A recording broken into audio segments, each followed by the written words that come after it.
It's not gaming.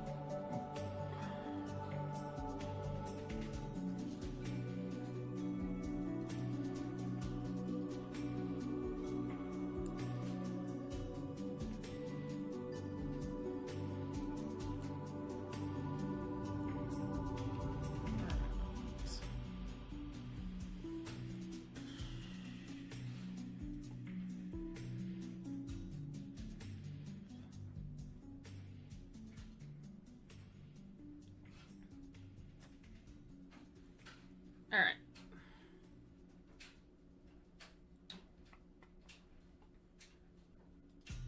I think everything's good. All right.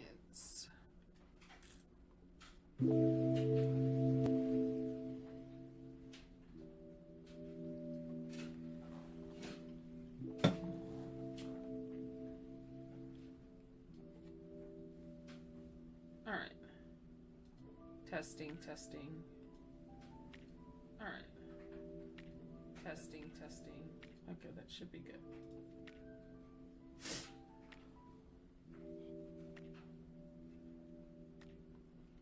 Okay. So I already started the bubble stitch hat that I designed. My husband helped me with the calculations. It took him a while for the decrease part. That took some time. He worked on that while I streamed and I did some other knitting projects. So this is going to be a test to see how well all the stitches and calculations, because I did my swatch, then I did my calculations, then I determined by measuring my head how many stitches I was going to cast on, and then I decided how I was going to design it from there, and then did the calculations to figure out how many rows we were going to do by measuring from here to here, and if you want it kind of slouchy.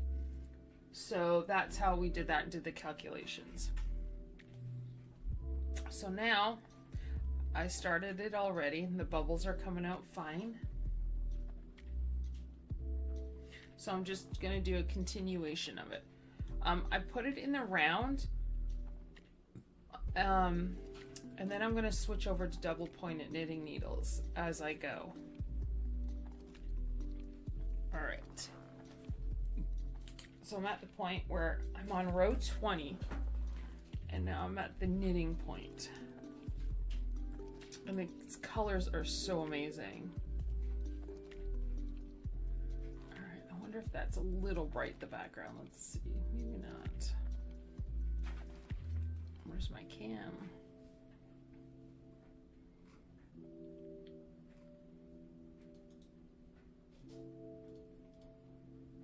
Oh, it's just 920.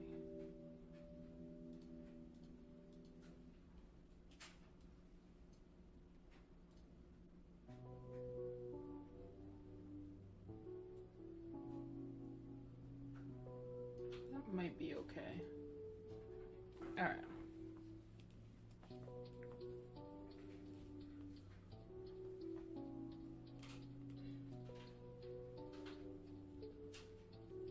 Hopefully everything looks okay.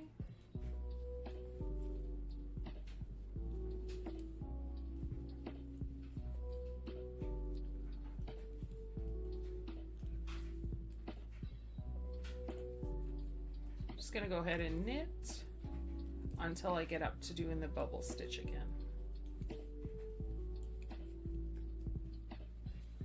And I have my stitch marker there so I know where I end.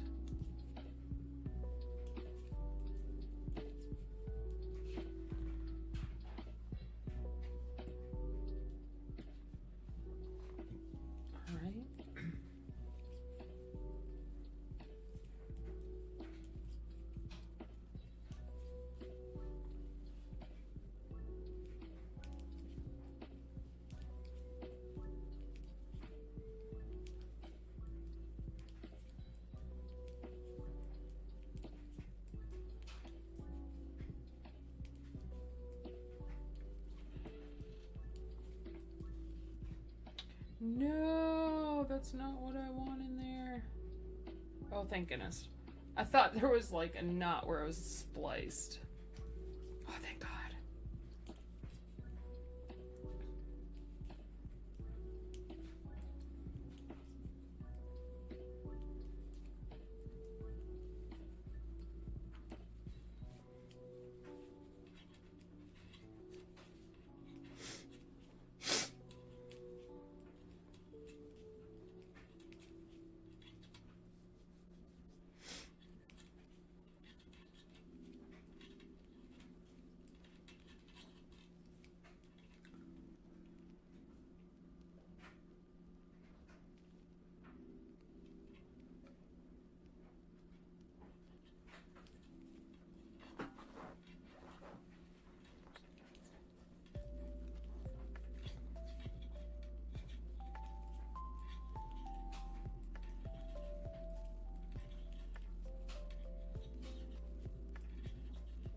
next row. Hey Midnight, how are ya? Comfy polar bear.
All right.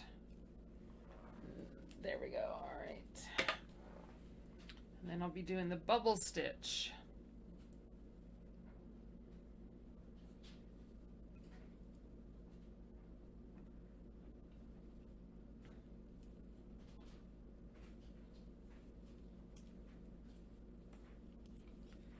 All right, let's knit it around.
All right, so now I'm gonna start on the bubble stitch.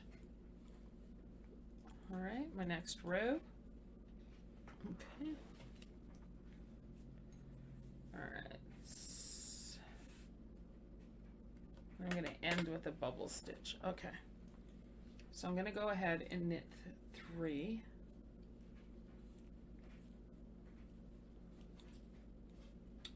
And then I'm going to do my bubble stitch. All right, so I'm going to go ahead. I'm going to use my cable. This is for cables to hold. I'm going to use my cable holder to help guide the stitches back up. So I'm going to drop my stitch. Then I'm going to drop how many times I'm doing the bubble.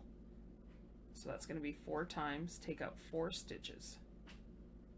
And then you use your tool, pick your stitch up, and then the 4 drop stitches, 1, 2, 3, 4, you're going to go ahead and put on the knitting needle.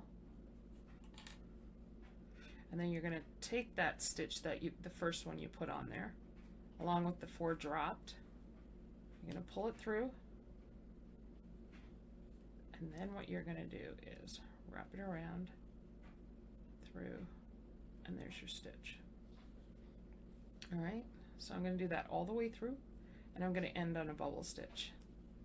So I'm going to knit 3, and then I'm going to drop my stitch. 1, 2, 3, 4. Thank you, Hand Fed, for the follow. Welcome. And then I'm going to pick up this stitch.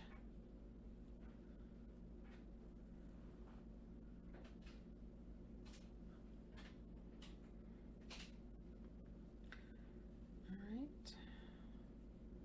And there's my 4. I'm going to pick it up. I'm going to go inside that stitch,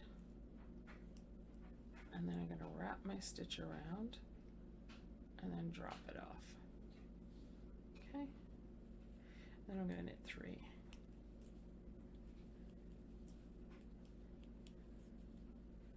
And then I'm going to go ahead, drop 4.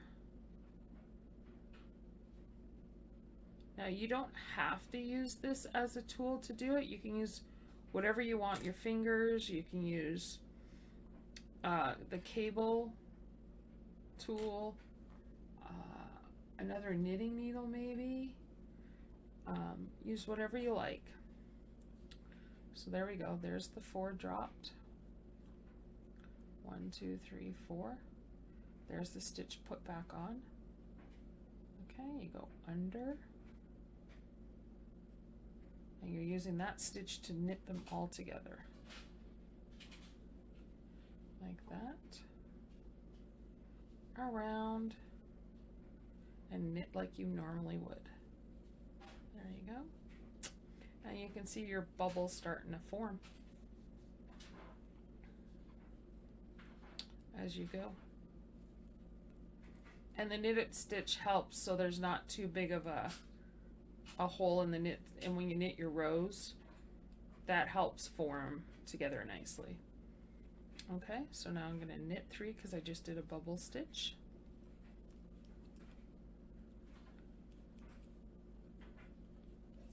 There we go. And they kind of zigzag each other when you do it, so they're not on top of each other. Okay.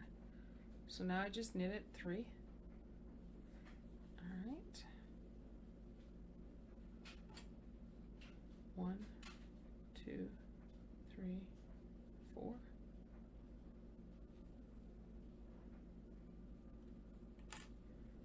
right. Over the knitting needle, under your stitch, around, and there you go. Okay.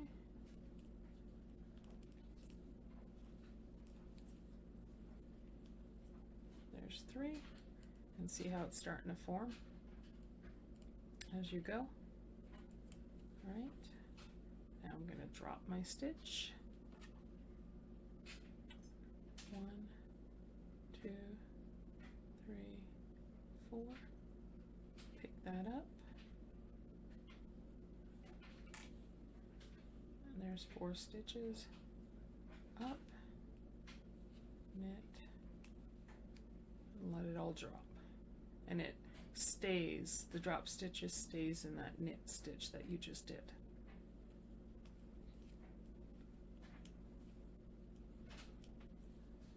Knit 3, drop your stitch,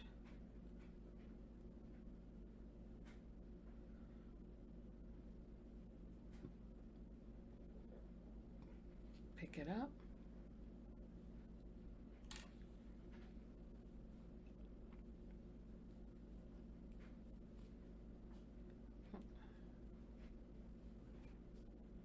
oh man, my stitch just dropped right off. Not good. Okay.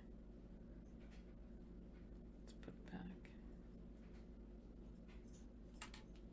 There we go. So 1, 2, 3, 4.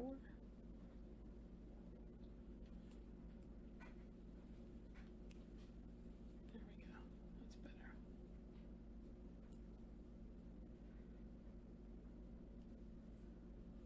Okay.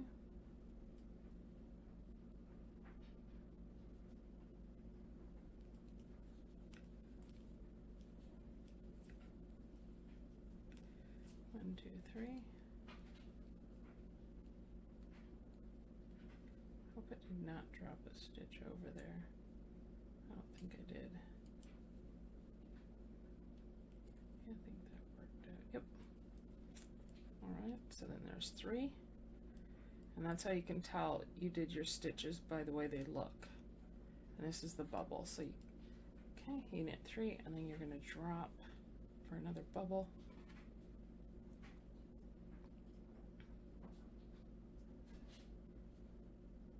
Just happens that mine lands on the blue since it's multicolored yarn.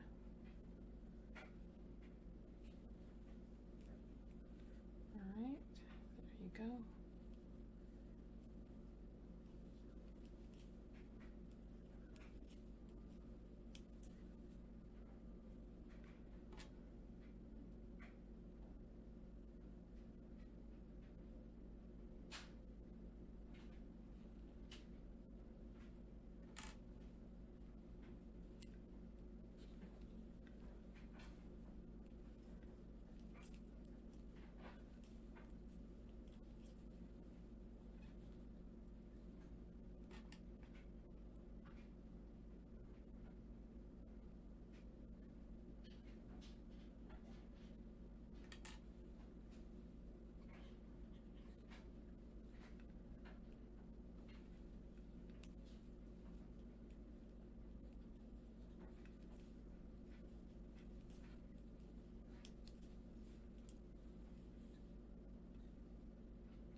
Oh my, why did my stitch split like that? I don't want that to split at all. Yeah, no.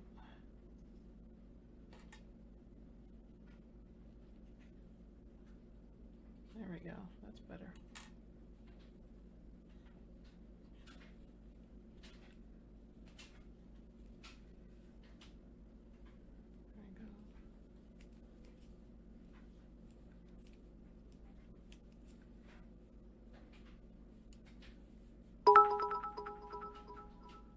I'm Pepe.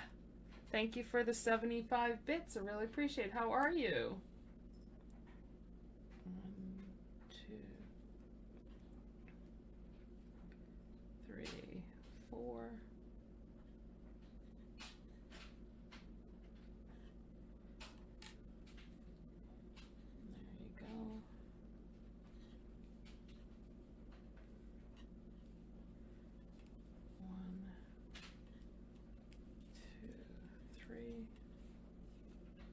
Not too shabby. How about you? Not too bad. Just trying to get my concentration on while I do these bubble stitches so I don't mess it up.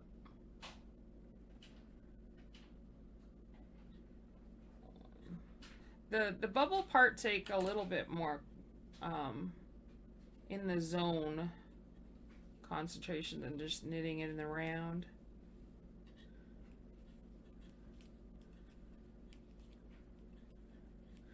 The times where you are allowed to drop your stitches. 1, 2, 3, 4. Trying to keep the consistency happening.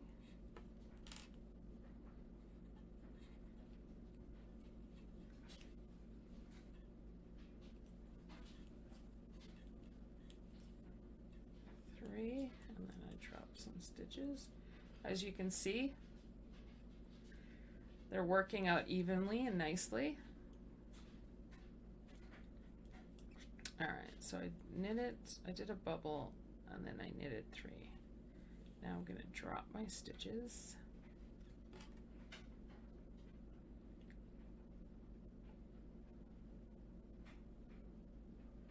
Pick it up. 1, 2, 3, 4. Put that on the other knitting needle. Knit through, and you get a stitch. 1, 2, 3. There we go.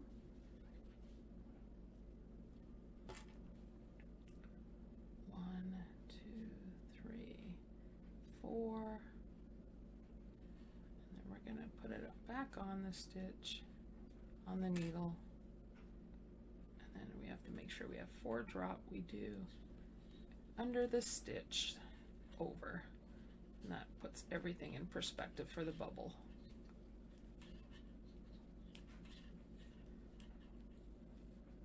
Okay, and as you can see, I have my stitch marker. I'm almost near the end.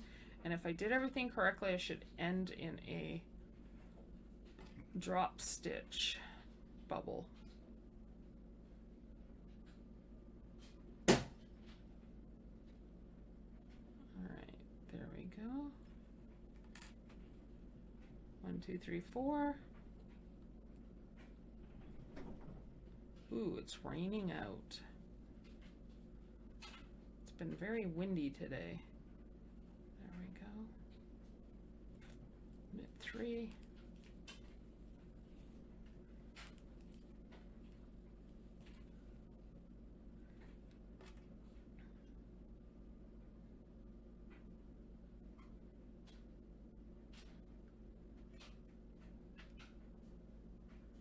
Is it Papa or Peppa? Did I read that right? I don't even know anymore. Yeah, Papa. Papa. Papa. All right. 1, 2, 3, 4. Apparently I don't say Alice Nix very well. All right. 1, 2, 3, 4.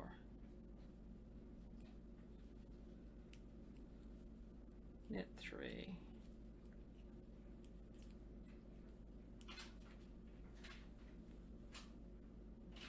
And as you can see, the bubbles are staggered as you go, because you want that.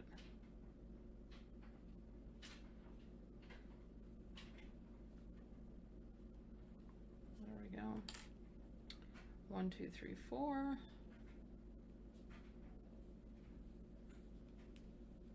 And then knit, and then you go 3. 1, 2, 3.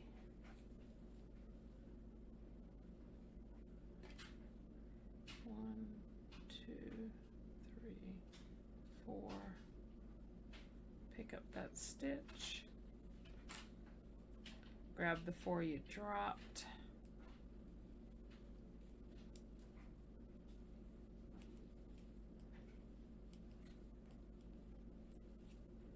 One, 2, 3.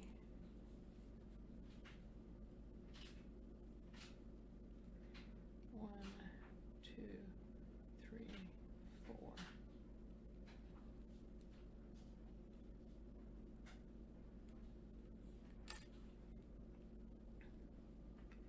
1, 2, 3, 4.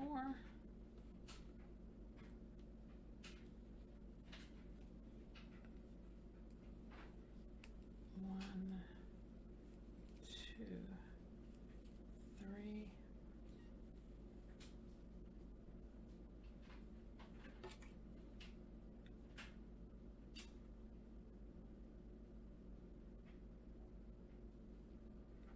There we go.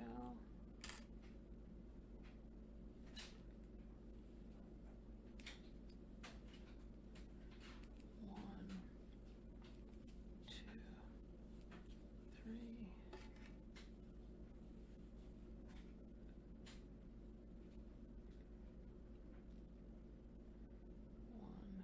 two, three.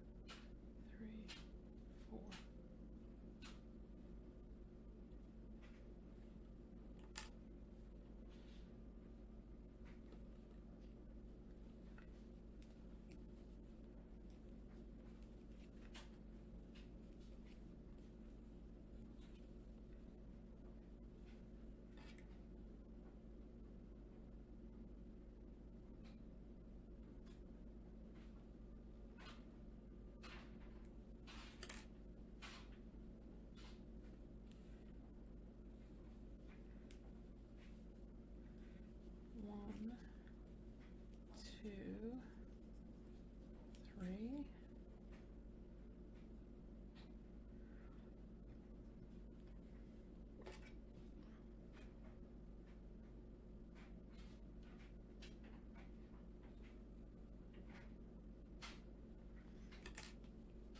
One, two, three. One, two, three, four. One,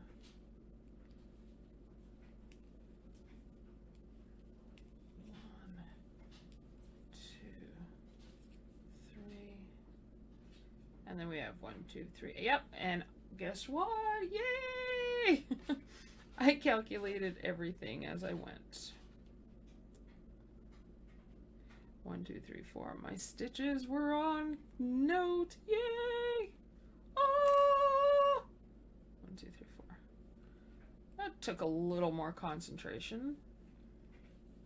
1, 2, 3, and that's what I'm supposed to end on. All right, a drop stitch.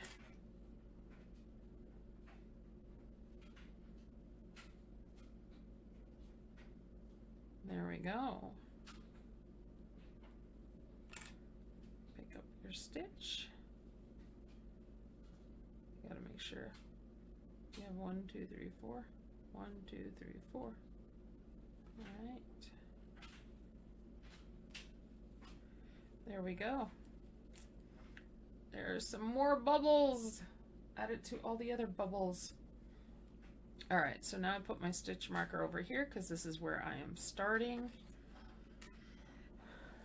All right, so I finished that. So now I'm gonna knitting around as the color changes in the pretty, pretty yarn.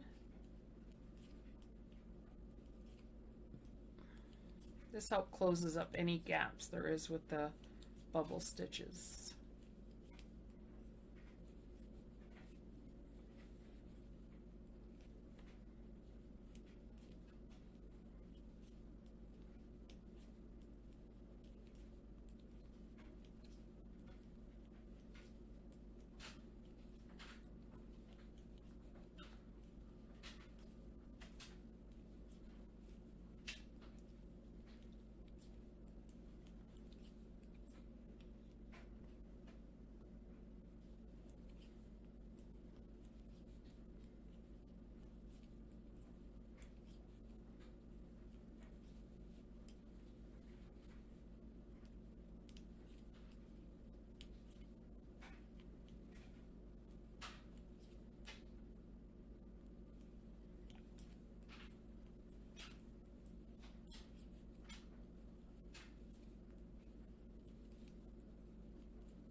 That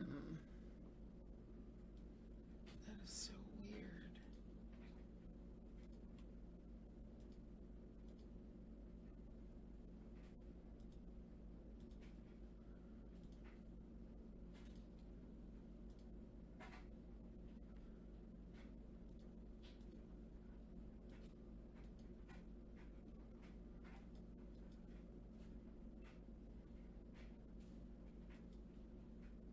What? Oh, there we go. Weird. Hey, Blue the Noob. Hi. Pretty colors. I know, right? How are you?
All right.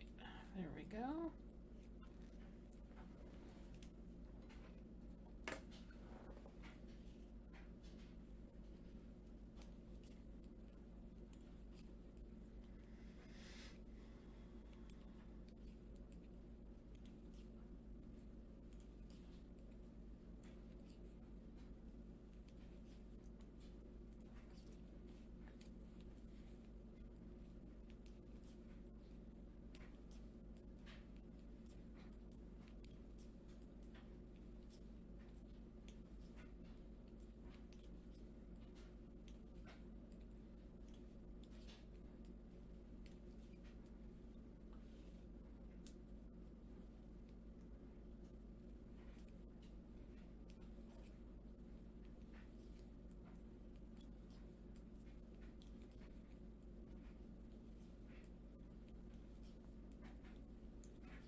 Oh, yeah. Oh my god. Thank you. The fiber, what is that? The fiber Meg? Midnight, thank you for gifting to the fiber mage. Thank you so much, Midnight. That's very nice of you.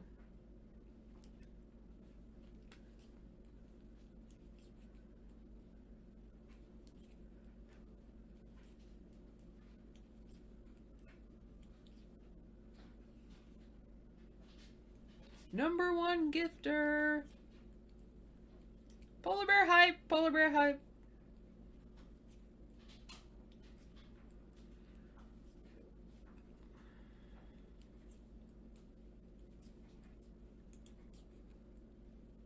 I posted in my Discord. I got the tags to put into my knitting, and I kept it with a heart, with yarn, which is their standard thing for knitters.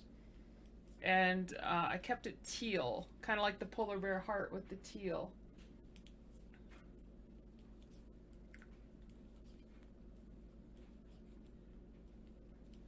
Exclamation Etsy if you guys are interested in my Etsy shop/TLK knitting. I have some, so I'm trying to get this hat done. So hopefully, cross my fingers, I don't have to adjust anything, and this is one I can post for custom. Right now I'm doing custom because I don't know what kind of yarn's going to be available, and it costs too much money to be buying a bunch of yarn. With the way every shipping delay on stuff and what's available. So I'm not sure, depending on what yarn I can get, what the custom is. But yeah.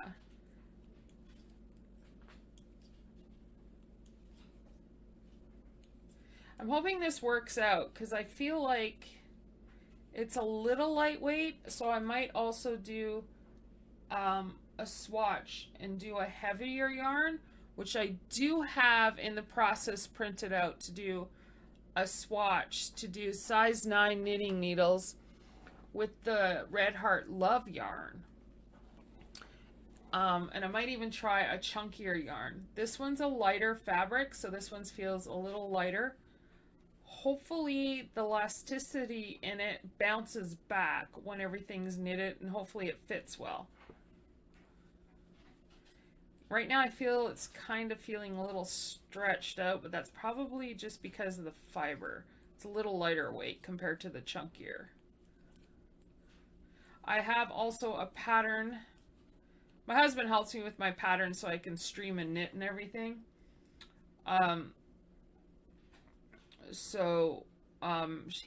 We also did a bubble stitch sock. See how that works. Roughly how much for a guy's what? What is that? What does that mean? I don't know what that means. All right. Let's knit. Oh, a hat. A hat. Would that be just a plain stockinette? See, I'm having issues with chunky yarn, possibly. I'm having a hard time with pricing right at the moment. I feel like I'm lowballing it because some things, like right now, I'm lowballing for the socks. The socks take about 6 hours. I'm only charging $5 an hour. And then on top of materials and anything else. I don't know what people want to... I'm having issues wondering what people would pay for it because I used to do like $10 an hour for things I knit because it does vary how long it takes. Chunkier yarn is less. Depending on the chunkier yarn, it could be 5 hours.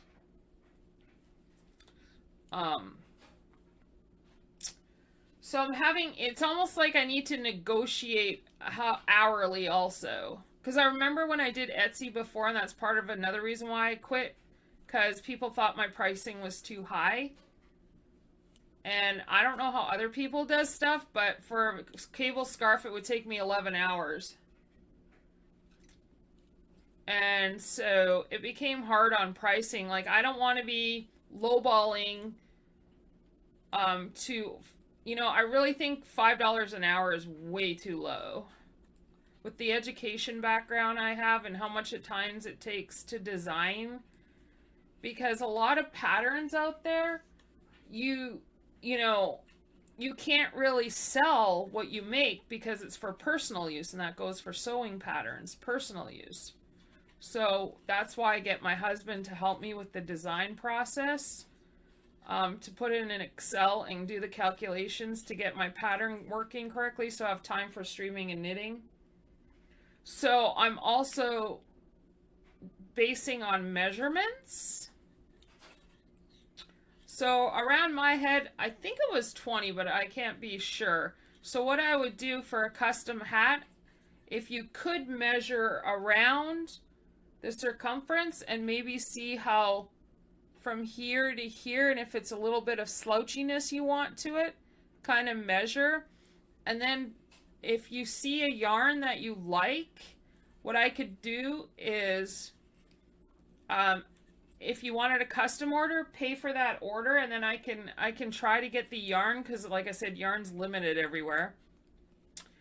And then I could do a swatch with those measurements. I'd be able to do the calculations to figure out how to design the hat. If it's a stockinette, it's super easy. It's just knitting like this, like I'm doing right now for my in-between rows. This is stockinette. As you can see, it's super easy. All you're doing is knitting. And then go from there and see how long it takes. Yeah. Because chunkier yarn, it could take, like right now, my rough estimate for this is about 11 hours. That with the chunkier yarn for next winter, yeah, it could possibly take, with chunkier yarn, like if you research what kind of yarn you're looking at, and then I could sit there and I could figure out, because it could be possibly 5 hours. But I can't, if it's just a simple hat with ribbing on it.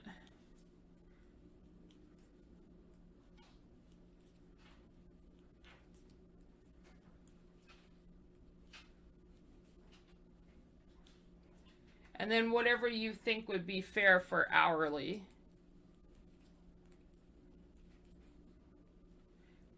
I guess so I'm open to suggestions for hourly. I don't want to charge too high, but I don't want to charge too low.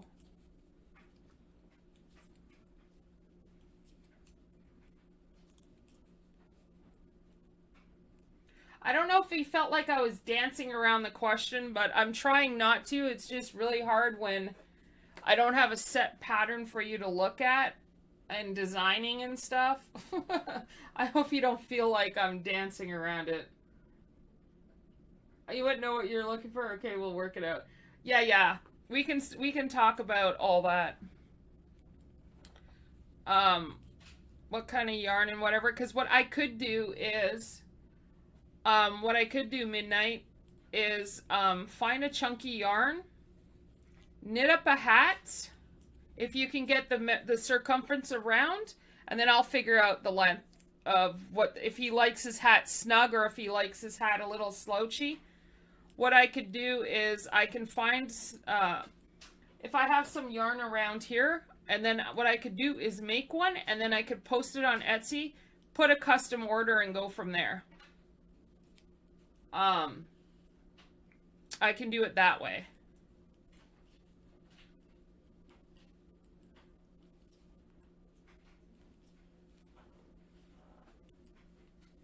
And then that way I'll have one, because what I'm doing is the yarn that I have is I'm keeping that yarn to post stuff up on Etsy, and he wouldn't want it too slouchy. Okay, more tight. Yeah, that's probably how it is. Okay.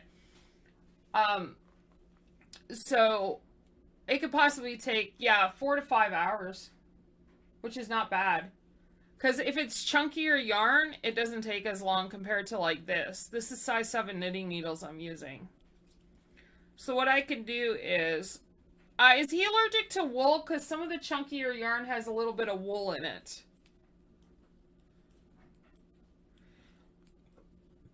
Because the yarn to use for that would really work. If you wanted to look up woolies, just kind of look at lionbrand.com. And there's like this kind of hat that I've done before. You can put ribbing on it also too. I can design it so that it has ribbing. If he likes more of a, like, does he like it just sitting there? Or does he like to fold his hat? You know what I mean? Like, I could do the ribbing part. And then if he likes it, fold it, make a little longer. And then the rest would all be. And this is from lionbrand.com. You can get it at Walmart, but I don't know what Walmart's looking like now. a lot of the yarn is not there. So that's why I suggest looking at Lion Brand, and then I can research where to get it if I had to. So what I could probably do is, if I have enough yarn, I can do a mock-up first and then go for there. Fold. Okay. Yeah. I'll see if I have enough yarn. And there's Homes, what's it called again? Home is another one without the wool. Oh my gosh, do I have one with actual, let's see. Hometown USA. This is also another suggestion, which he might like better. He might like this kind better. It's acrylic. You can look at the two. These are acrylic. That one has wool. I don't know what the, but this I'm pretty sure is, yeah, 100% acrylic. This is another good one, chunkier yarn. Hometown USA. If you wanted to take a look. Our weather gets really cold in winter and he walks about a mile to work. Yeah. So even the wool would keep him warm too. So if you wanted to research Hometown USA and Wool Ease, and then maybe we can get an idea, because what I can do, I think I have enough of the gray for the Hometown USA. I don't know if I have another color of that. I can always do a mock in another color. I think I have another one. But if I have enough of this one, because with the folded rib, it might take another ball. And then you can get an idea of what the pricing is like and everything too. And that way we can like go from there and see what's available where. Like, online, it's, you know, it may be available at Lion Brand, but not available at Walmart. Or maybe vice versa. Because I get a lot of these from Walmart. Or I order them online. If that helps. I hope that helped. Yeah. Because if it only takes about 4 hours, and that's $10 an hour, but you would pay for the yarn. Oh no, not at all. It's all good. It's all good. No, you're good. So, how about this for an idea, Midnight? If it's chunkier yarn and say it takes me 4 to 5 hours, I would possibly do $10 an hour, and then you would just pay for the yarn and shipping. And then I put any fees in there or whatever. So what I would do is get an idea of how much the yarn is, get an idea of how long it takes and any fees, and then just go from there for payment and stuff like that, if that makes sense. And then what I would do is just go ahead and purchase the yarn after payment. I'm learning newer ways now that I'm back doing Etsy, because before I used to buy stuff and then I never made as you can see, I've been on Etsy at so say 80 to 100, no problem. 80, what? So if it takes me 10, 20, 30, 40, 50, maybe about 50, depending on the price of the yarn and depending on the time. But yeah, so as you can see on Etsy, I opened at 2007 and closed in 2012, and I only had 43 sales.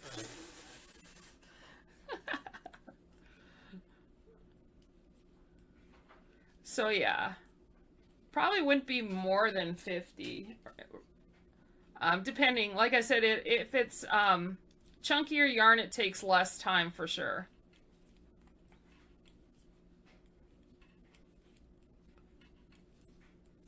So what I'll do is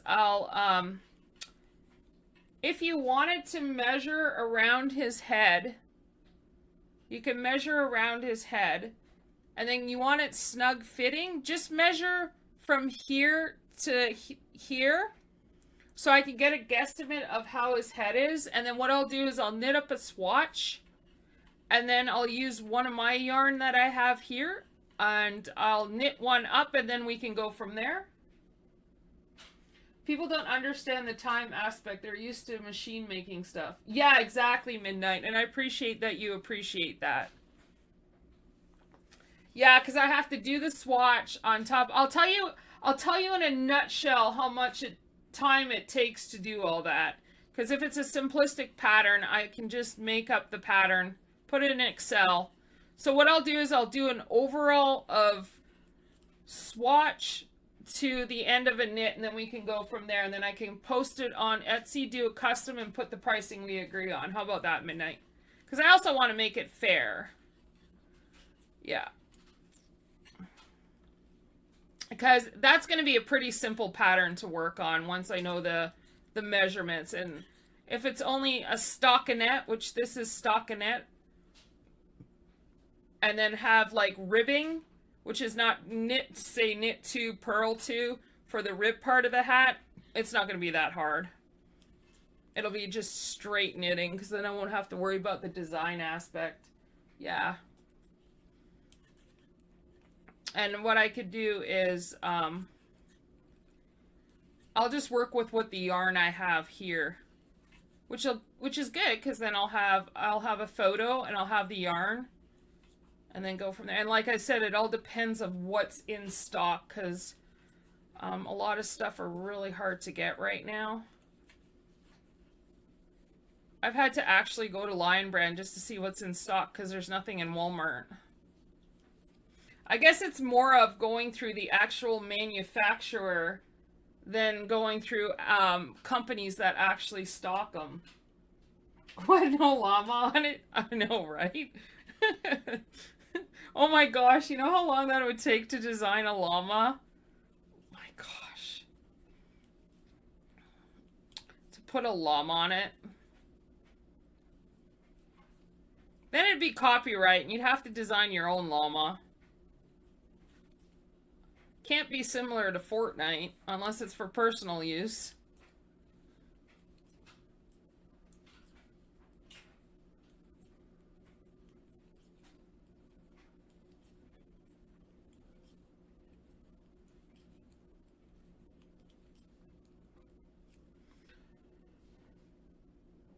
Make it spitting. Yeah, it's a real llama I'm making, right? Just happens to be those colors. What? I don't play Fortnite. What do you mean? What's Fortnite?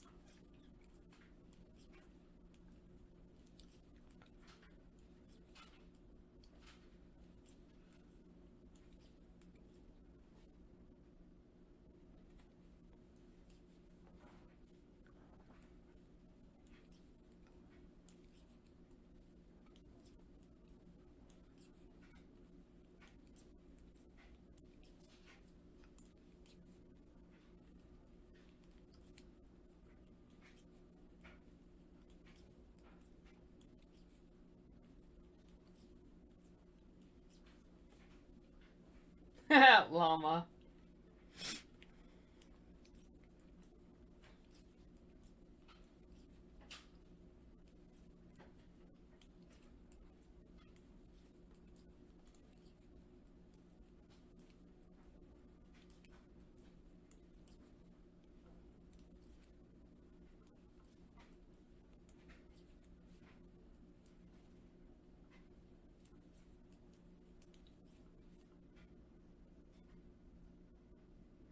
He hates Fortnite anyways. There you go. Yeah, my son will not. My son has never played BR. We played Save the World together. My son plays creative with his friends that stream. Like with Mega Snoop. That's why whenever I see the banana, it's like, oh, my son was a banana and we were against each other in creative. And Mega Snoop's like, sorry! So I had to fight against my son as his peel started to change color. And the way he blinked at me like, no, Mom! No, Mom! Don't shoot me! I'm a banana! I'm in creative! Mega Snoop got me anyways, but because he's really good at VR. He doesn't play it as much anymore.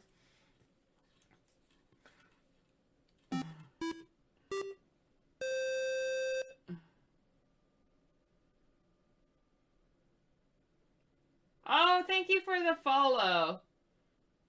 I can't stay, but I just happened to have your stream pulled up and was gifted a sub, so I figure it might be a good idea to follow and say thank you. You're welcome. Midnight Sun 11. The how do you say it? The fiber, is it Fiber Mage? Midnight Sun actually gifted to you, and thank you so much for the follow. I appreciate that.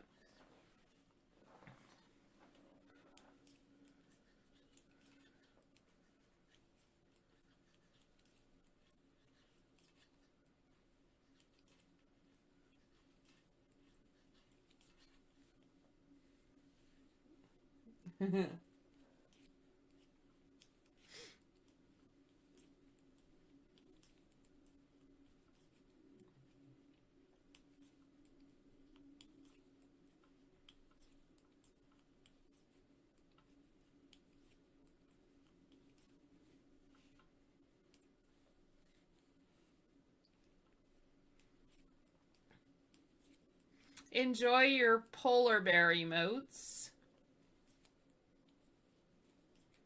Now you can spam them.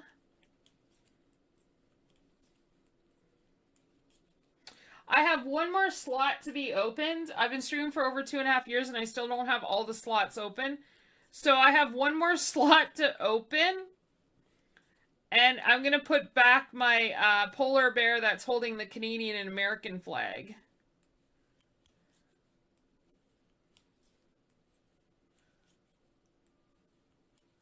It was hard for me to decide what to put at certain levels for the polar bear emotes. So what I got the most feedback on, that's when I decided to do the ones I did. Okay, here's going to require a little more concentration, so my apologies. Alright, so I have to knit one. I'm going to end with knit 2 stitches if everything works out. So I'm going to knit one, and then I'm going to make my bubbles. Look at how it's coming out. Hopefully this fits my head. I'm afraid to try it, though, because I think it will, though. Yeah, it looks like it's gonna. I just don't want to drop my stitches. I think it's gonna fit. Hopefully. Alright. There's a clip. I'm newish to Twitch, so I've been checking out new streamers. I saw that you knitting and thought I'd have a look, but then I got into my knitting and spaced that I had you stream open. Spaced that you had the stream. That's about right. Oh, I went to gaming stream. I meant to go to knitting stream. Oh my gosh. Fun. Yeah, I stream off and on. I got into like Save the World a lot and stopped knitting for a while because of the bursitis and tendonitis. So I have to watch how I binge knit, but I love to knit. I had to quit for a while knitting last April. Yeah, I just got back into it. So it's almost a year I didn't knit. Oh my gosh. I'm so behind in knitting now. Knit one. Drop. Because I was going to physical therapy and working for my arm. Alright.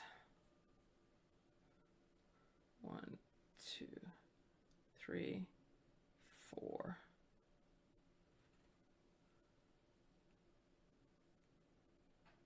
So that's why I throw gaming in there. I've knitted this way for so long that I just can't do I'm not left-handed, so it makes it harder.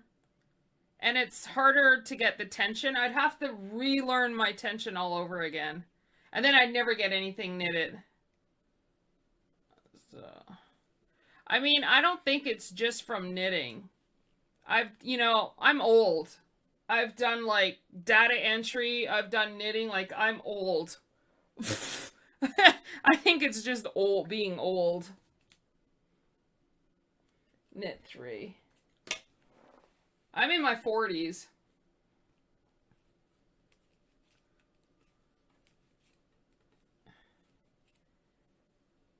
And continental to me, it's like when I try to do it, it is so hard. Like, it would take me an hour probably just to get my friggin' just getting this, I can't even get this held right, and my hand gets sore.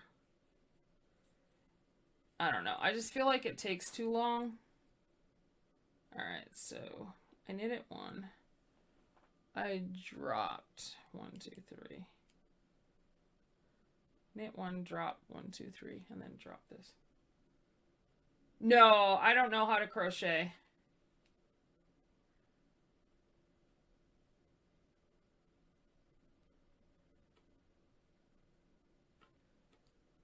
I figure if I'm going to teach myself to crochet, I could have had a knitting project done. I took fashion design in the 90s. Like, I'm originally from Canada. I went to Seneca College in Toronto. And they had a fashion design program there. I did women's wear and I majored in knitwear. But I also have a programming degree, a bachelor's here in the US. I have that too. Just never used it. I think I use probably my knitting more than I use my bachelor's for programming. Graduated in 07 for that here in the USA.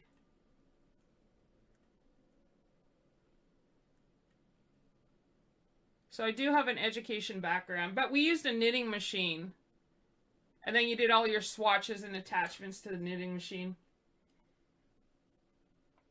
It definitely takes different muscles. Yeah, that's what I hear. Like, my mother-in-law crochets, but I don't. That's what I hear a lot from crocheter and knitters. They say knitting's harder and crocheting's easier, but I think because I've taken fashion design and just all my life I've knitted, and I guess that just comes easier for understanding the stitching, understanding the pattern making design aspect of it, even though it's for women's wear. It also spills into knitwear. I think that's why I just do better. Because all these calculations and designing stuff all come into play, really, from women's wear, from flat patterns that I had to design. Like, we had to do everything. Design it, you know, do swatches, sew things, like everything. It was so much work. And we didn't have draping back then. Draping's big now in fashion design.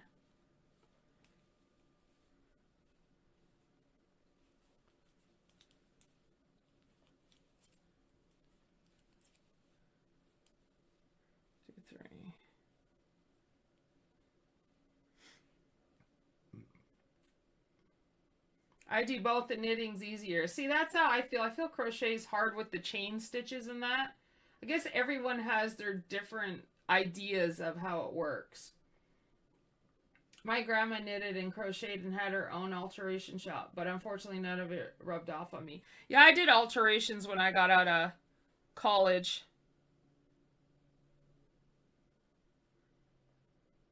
Yeah, I did alterations. My grandmother did knitting and crochet, but I didn't get the chance to meet her because I was only little when she passed away. So I don't know my grandma, that grandma. My other grandmother passed away, 3 years ago? 1, 2, 3, 4. But yeah, if my grandma was alive, she probably would have taught me crochet. Apparently she did both.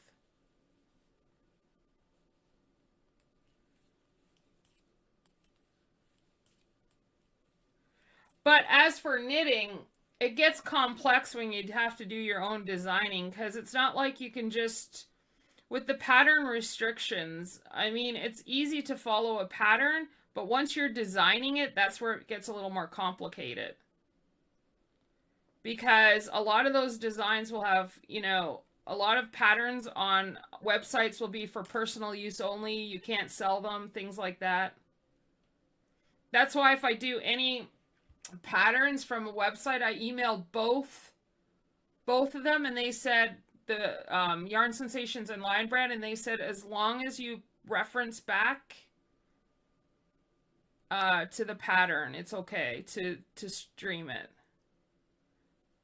But that's why it takes me longer to do stuff and sell them, because I do my own designing, or at least try to. It takes longer and I won't have, you know, much time for everything else when I design stuff. But at least I know it's my own pattern. If it just happens to be somebody else's, like basic socks can be designed in only so many ways. The drawback to the design process leaves you behind on the actual knitting process, which rightfully so, though. I mean, there are stipulations to patterns, and there should be. That's why I don't knit a lot of stuff I design on Twitch. And if I do, I probably delete the VOD. Because it's my hard work going into something. You know. Knitting becomes a little bit complicated when it comes to streaming. I find crochet to be more intuitive, but not necessarily easier. It also depends on what you did first. I crocheted for 7 years before I learned how to knit, and then another 13 years before I started knitting hardcore. Yeah, exactly. That's like me. I've been so busy in my life that I knit off and on, just like that too. I do because crafting is so expensive, so I've always knitted off and on and never really. After I got out of college, I never really. I did alterations. I worked 2 jobs to make ends meet. I may have been crafting since I was a kid, but with knitting, but I didn't consistently do it. If that makes sense. It wasn't something like. It was in spurts in my life. If I can find an open window to do it. And it just really helps that my husband can understand the design process of it. It really helps when he starts helping me design the patterns. Like, I'll be like, no, that's not right, or it looks like this, and then once he visually sees it, I'll be like, this is why I said this. Calculations need to be like this. Like, it starts to become easier with his help. Or else I don't think I'd ever design and have things up. He helped me in the past too when I sold stuff on Etsy. Or else I would never sell my knitting.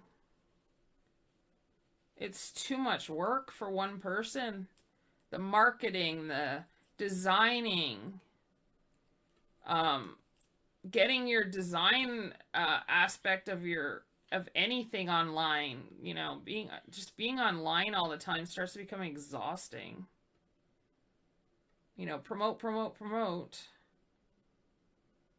And then, you know, sometimes you have to pay for your advertising, then it becomes costly. It's so hard to keep costs down when you try to do.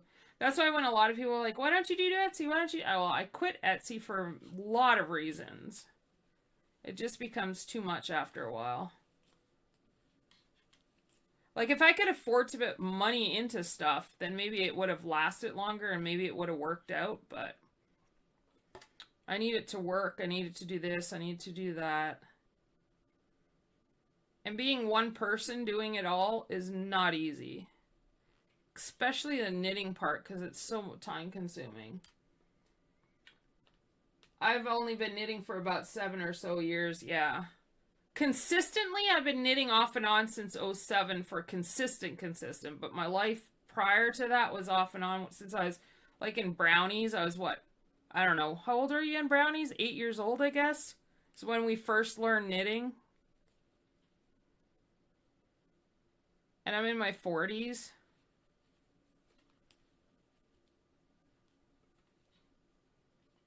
But to knit consistently all through the years, no, I have not.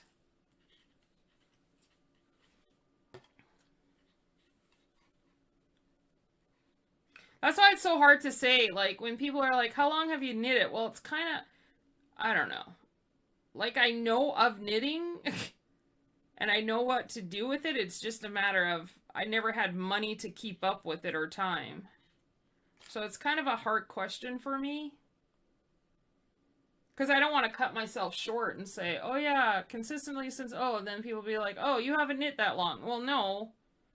I just never had the money to keep up with it. I was trying to survive.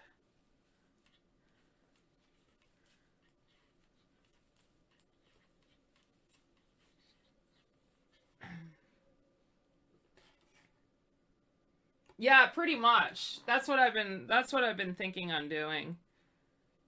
It's pretty much has stuck with me all my life. I even have I still have my Barbies from when I was a kid. I have a little, but I think I think bigger when it comes to knitting, I guess because of the design aspect to my life. But it's not even tiny, it's a little big for my Barbie. I actually have a Barbie purse that I made for my Barbie doll. Oh my gosh. I used to draw all the time in my room. Couldn't go anywhere or do anything, so designing just was something that I just did. Come from a small town.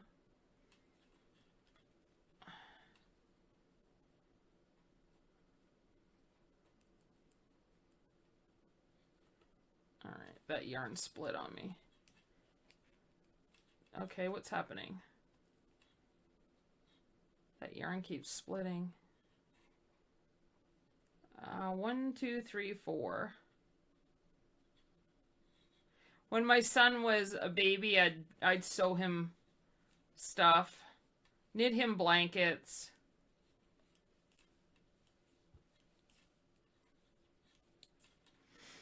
Yeah, he always had. I knitted Tom Green and the comedian Tom Green and Jeff Richards blankets just because I wasn't working. I was bored, and I gave it to them.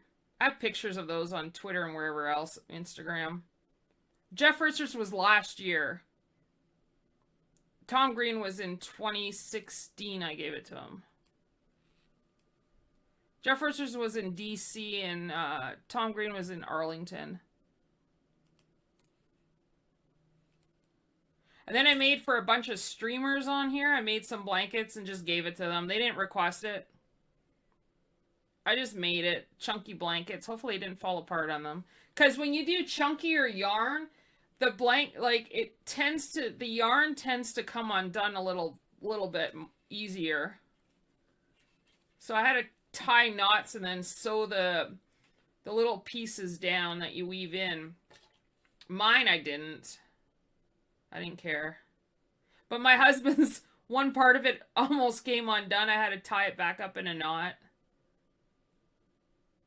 That's using size 50 knitting needles.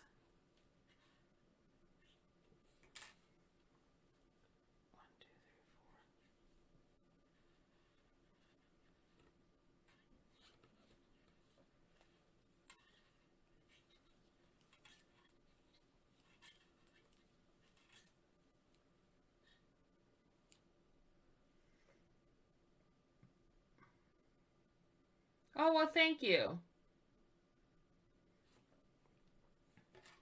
Yeah, my husband actually, I was running out of time for Tom Green because I had worked on it prior when he had me on his Webovision through Skype or, he did that to a lot of his fans. Had them on Skype or FaceTime. Their videos aren't up anymore. But what piqued the interest was he asked I don't know, how can I tell it in a short form? What happened was my husband decided to call in on Skype, and the way our last house was designed, I had it on the Nook, the breakfast Nook, the laptop, and I was sitting behind on the table, and he's like, "Who is that sitting behind you?" He must have remembered me. "Who is that? Who is that?" He kept saying to my husband, my wife. Who is that? TLK Knitting. "Oh yeah, she's here in chat." And then I ended up, I don't know how we got into talking about my knitting. So I ran around the corner. I said, "Sure, I can show you what I'm knitting." I was knitting my son a blanket. It's down in the basement.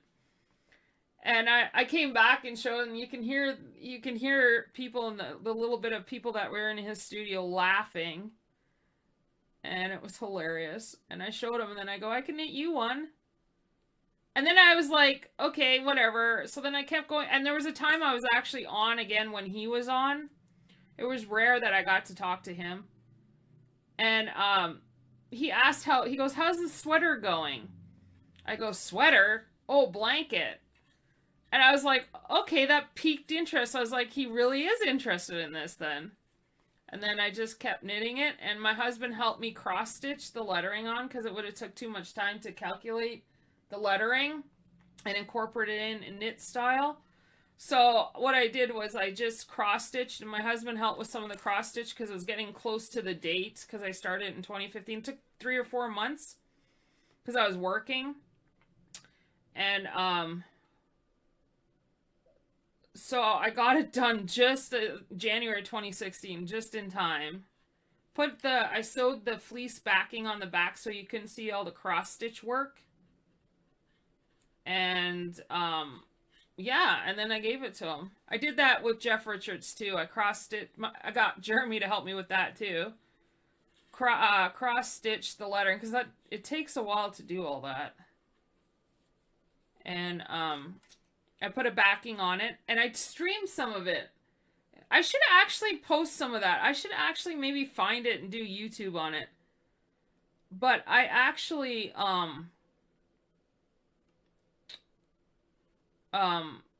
streamed some of that. Not all of it because the cross stitching was a little harder to stream, but I did stream some of it. That requires so much concentration. My husband's the one who taught me cross stitching. He got that from his mom. And that's how that came to light. I was just bored. I don't know. I was like, I don't care. I'll just give it away. I really don't care. Because that's also my way of thanking Tom and his crew. He had a really nice small staff. I just felt it was my appreciation.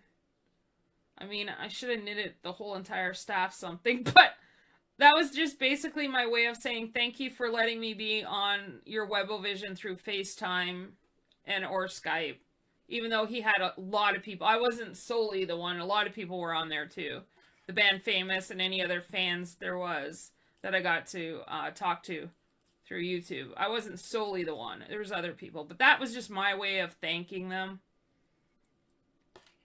for that. And then Jeff, I got to actually speak with Jeff Richards through the through Skype when Andy Dick was on one session. And then I was like, okay, I'm going to go to a stand-up show for Jeff Richards. I didn't know who he was at first. The name sounded familiar, but he was on Mad TV and SNL. And I was like, you know what? I'm going to knit him one.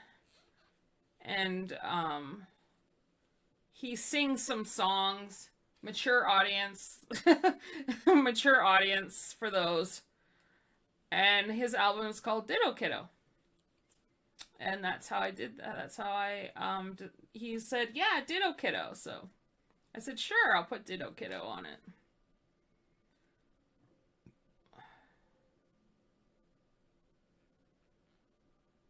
And then I knitted, if you go look at YouTube, Karam songs, it's called Don't Get Caught in the Dazzling Charades. You'll see the hat that I knitted for Karam. He actually surprised me and he put it in his video in 2016. I think it was when he did the video. I knitted him up a hat with a chinchula, that weird funky octopus-ish thing. I never say it right. And he put that in a music video. Kind of nice to see my creations around. It's blue, and then it has the green tails. It has 3 of them, and it's an ear flap hat. It goes inside out to purple. And then we cross-stitched the eyes on it, and then implemented the actual pattern in it.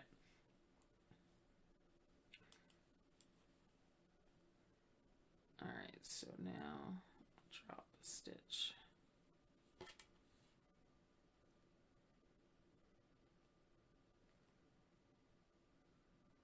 But that pattern was based off somebody off of Ravelry for the chinchilla.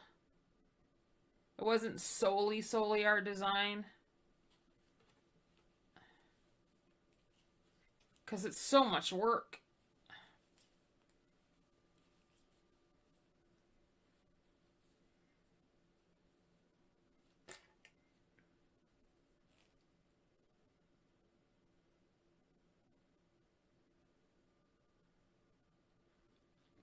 That's why a lot of times I don't do intricate designs, because it just takes so much time. And sometimes I cut corners by cross-stitching stuff. But there's other ways, like there's this style of looping you can design on your knits too. Like there's different ways. You can mimic the stitches. Just copy over the knitted stitch to design that way too. Oh, I think one more. I mean, there's so many ways to do stuff.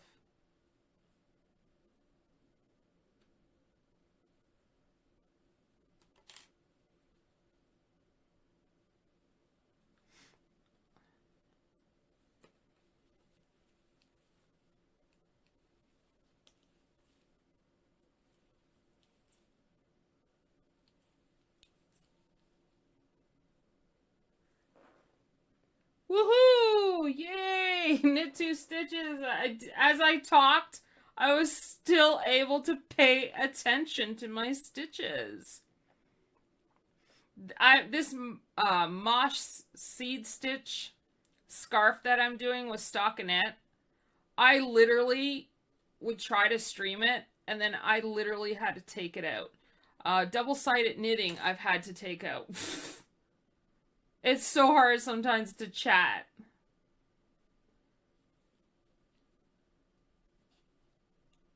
The more complex knitting designs require so much attention. Yay! Now the next rows are just plain knitting in the round. My mom called, so I'm gonna be AFK for a bit. No problem. The fiber, no problem. Alright, so now I'm gonna knit around for a while. This gives a little more room for doing the bubble stitches. And I have the knitting book, I think it's called Knitting Stitches. And that's how I get ideas for stitch designs and then implement them in my designs. Those knit stitch books are so cool. I think I got the bubble stitch though from another book I have. I think the bubble stitch was in this one actually. I think it was in Knitting Stitches. I think it was this one. Volume 3. I think it was in that one.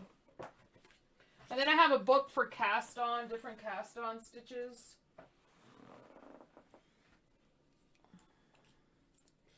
And that's like for one of the socks that I had to take out the design and rework the pattern though. For a sock design that I'm doing, I was trying in different, not in this kind of yarn, but in the Red Heart Love yarn, it's thicker. I was like, oh my god, I'm like, this is not going to fit over somebody's heel with ease. So I researched and I was like, what yarn can I use? And that book came in handy for reference, the cast on. I was like, what yarn am what style of cast on method am I going to use so that it has that little more elasticity to it? And the Norwegian cast on works that way. And that's what I did for this hat, because it's good for socks and hats. And so it gives that little more bounce to it. So I hope it works for that sock pattern I have sitting over there. That's another thing. When you're designing patterns, it's like, oh my god, I got to change it up as you're knitting. I'm like, nope, that's not going to work. Nope, take it out. But that's fine, because then it allows me to process how I'm going to knit it up. And then it's not as hard to visualize how you're going to knit it. Then your stitches will come together as you go. And the swatches definitely help.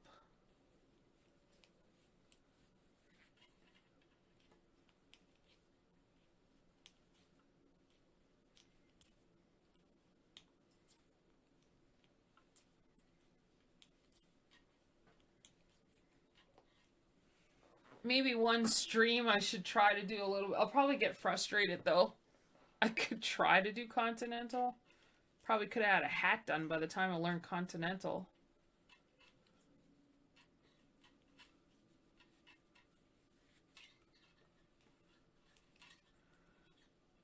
As I get older, time goes so fast, so it's like time is so precious, and it's like I know I may be saying that at a young-ish, oldish age, but I'm like I'd rather work on stuff that will go with the flow than to try to learn new things. It's not necessarily I don't want to learn a new way of knitting. It's just it takes so much time to design. I feel like if I could learn, if I was sitting down learning crochet, I could have knitted something a lot quicker. Not that I don't want to knit crochet, not that, I mean, do crochet, knit crochet. Yeah, I'm going to knit crochet. Not that I don't want to learn crochet, it'd just be nice to have hands-on help than to try to figure it out, because I was reading a pattern for crochet. Like, I have some books on crochet, how to learn crochet and stuff like that. I'd probably go to YouTube for a lot of it. But, I just can't. The chains is what I'm just so. It's. I mean, it would come naturally, I'm sure, if I sat down and really started to do it. But for me to hold one hook seems awkward compared to holding two knitting needles. And my chain gets kind of loose because at least with two knitting needles, I could try to figure out how to do my tension and hold my tension. With the, as you can see, I'm using a lot of my index finger and my thumb to hold my tension. Even though it may not look like it, this is how I get my tension. Is all in how I hold it. So with the crochet, I feel like, how the heck do you get your tension? I mean, it'll work out in the end and I'll figure it out, but it's just trying to get the tension to work a little better. And my stitches are loose. And then doing that turnaround to do your anything else that you need to do with granny squares and stuff.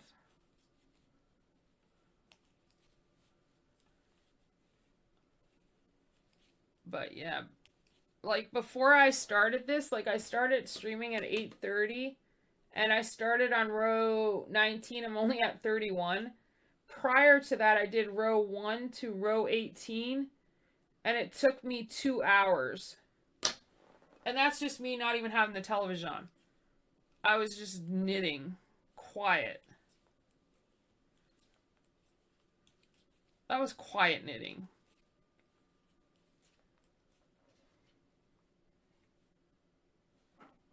Holy crap!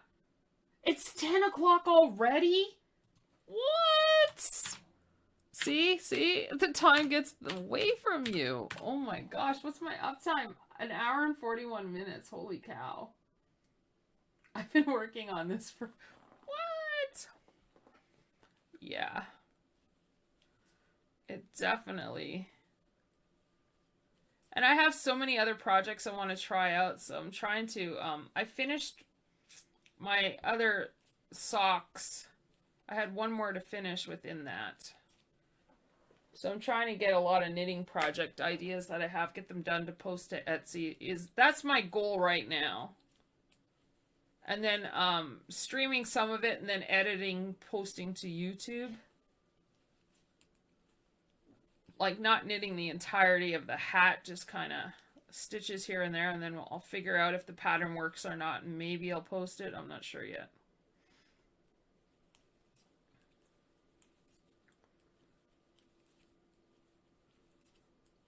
Editing takes forever.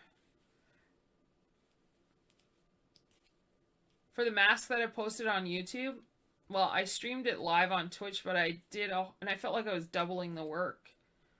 I ended up doing a segment only for YouTube and posting it. Because I felt like it was way too casual, the way everything was, the way we did it. So I didn't stream it or recorded it.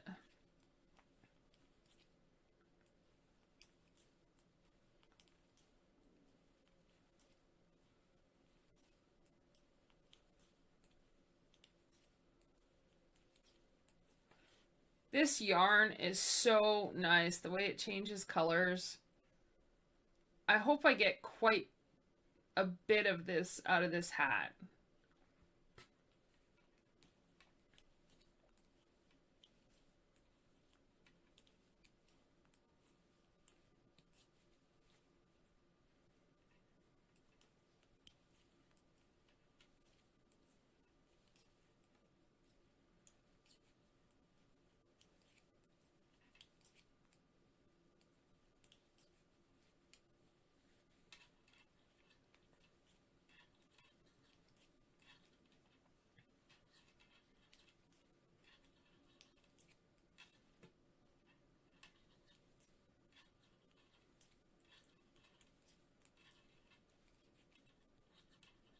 Another important thing is too, when knitting stuff is, which I got tags okay, so for the washing instructions, they will always have it on your ball of yarn. But it is so important to wash accordingly. But for my standard tags that I'm going to put into my knitted stuff that I sell, I just put wash in a gentle cycle and then delicate tumble dry in the dryer. Especially with wool, it will alter the size of your, just like a wool sweater, it will alter the size. It'll make it smaller. With wool, it's always good to lay flat to dry. May take a little longer, but... So I just put a standard size tag instead of buying a whole bunch of tags to put different ones in, because that would get costly. Just delicate, majority of the stuff can be in the delicate washing machine and then tumble dry. That's how I do my knits. And then pray it doesn't fall apart. That's another thing when I do custom designs. I just pray that my knit's good enough it's not going to fall apart. But if my chunky blankets are doing very well at not doing delicate, wash and dry, of course low heat. Shh, you didn't hear me say that. I said nothing. And they're not falling apart. It can be done, but I don't recommend. Always go by the care label on the yarn. It takes too long. I put it on delicate, and it takes one too long in the washing machine, like an hour. And then it takes, like, the tumble dry, it takes, like, what, 50 minutes or something like that, and then it takes forever to dry. And then it's not dry enough, and then I get lazy, and I'm like, okay, 38 minutes, putting on regular heat. And I have, like, my chunky blankets. I have, like, I think 5 of them here. I made a bunch for my family.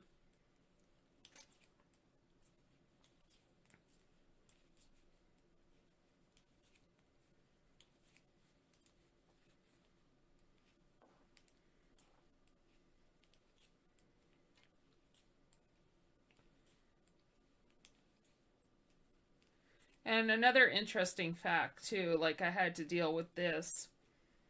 When you're knitting in the round, you see how this is kind of fitting pretty decent. I had size 7 knitting needles, and it was a lot longer around here, so it wasn't going to work, especially when you're decreasing. As I start to decrease this, it's going to be all wonky. So that's why my recommendation is to go as you're decreasing on knitting needles. And you always want to be able to have a decent size for hats, because it's so many stitches. So when you're decreasing, this one, I don't have a 5th one. I don't know where it is.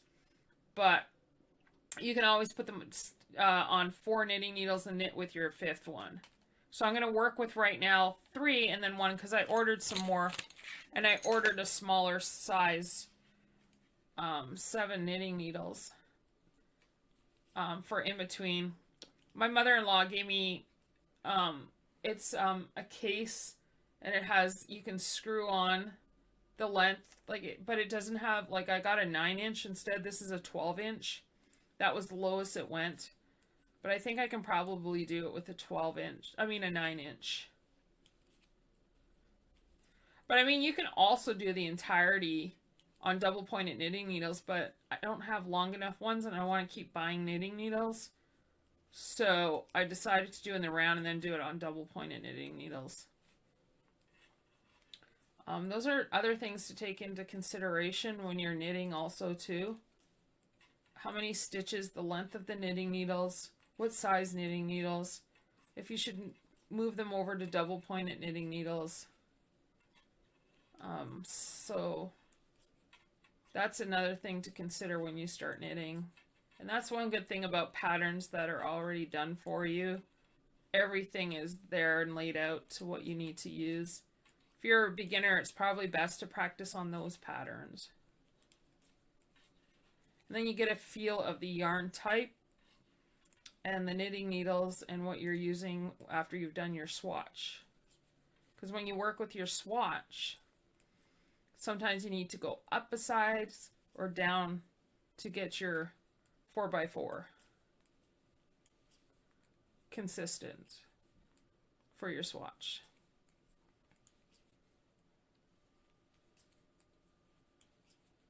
And that's where the swatch part comes into being, can be time consuming. Because if it's recommended on the ball of yarn, say size 7 knitting needles, but you need to go down a size or up a size or cast on more or less, that's where it starts to become time consuming.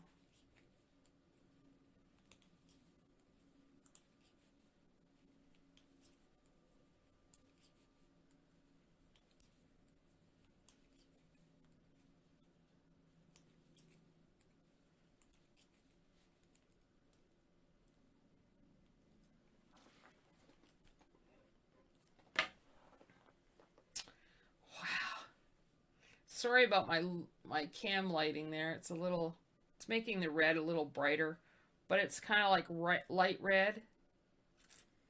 It looks so nice. Primary colors.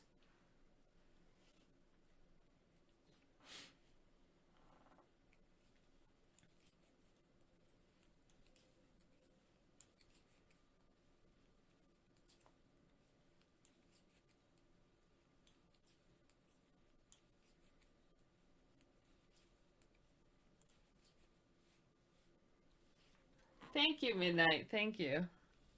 And it's super lightweight because it doesn't get, well, I mean, it's been chilly. I mean, it gets cold in the DC area, but this is like super lightweight for the South.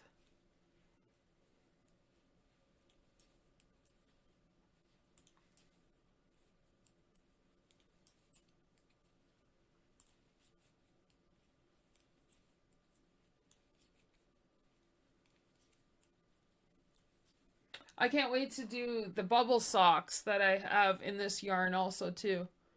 I have the pattern over there. My husband helped get that together. He helped get quite a bit of patterns together so I can just knit them out instead of sitting there still trying to do the pattern.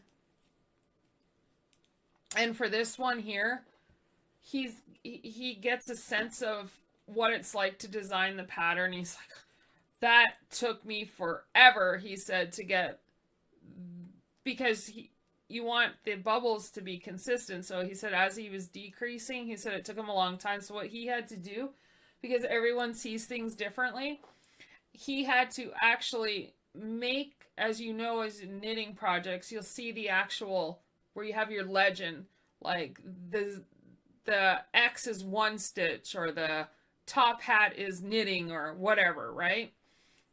So what he did was visually did little nicks of that. He used the 0 as the bubble. He used the hat as I think it was a knit stitch or something. Well, anyways, he actually sat there in Excel and he charted it all out so he can be consistent on the decreasing, so that the bubbles didn't start sitting on top of each other and looking weird. So he actually did the actual visual of it.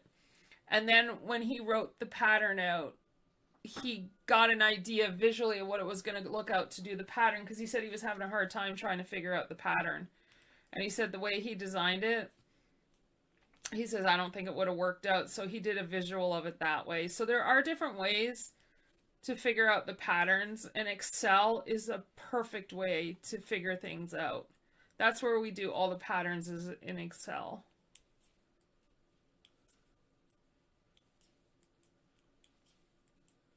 I mean, there are knitting softwares out there, but we actually just use, instead of buying the software, we actually use Excel to figure out the stitches. And I'm not sure if he actually, because you have to, when you're graphing it too, like I have a book and graph it, and I just start drawing letters and stuff because I want to do cozies, And so I'm trying to think of a design to implement once I do a simplistic cozy to implement like letters or something. And there's certain graph paper too you can use.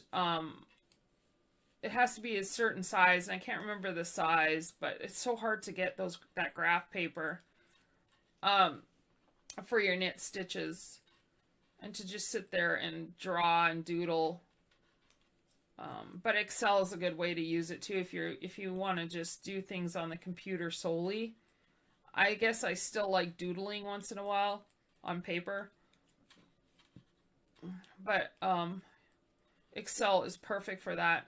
I can't remember what size if it's the regular Excel size for the square, if he changed it up. I'll have to ask him if anyone needed to know that answer to that question, but.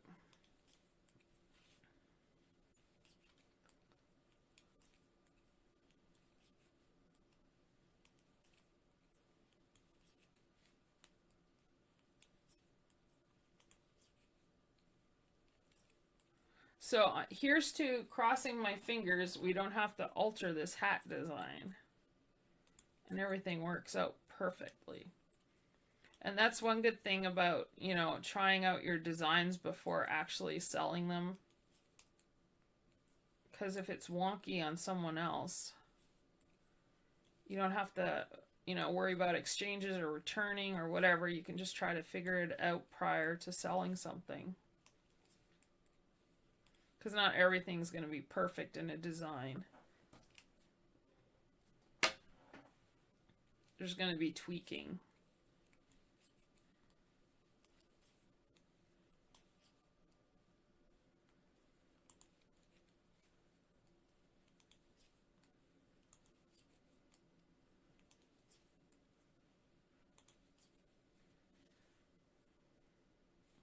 Getting onto the fuchsia pink now.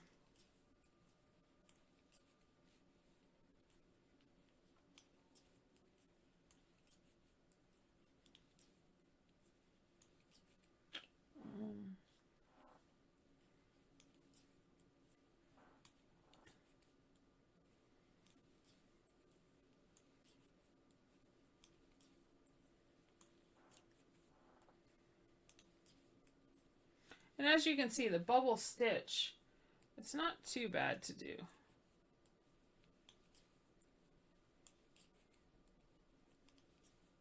And it practices, the swatch gives you a practice. If you don't know a stitch that well, a swatch is a great practice way also too.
I'm not sure yet how I feel about this yarn for this style, but hopefully it'll all fit all right and go from there.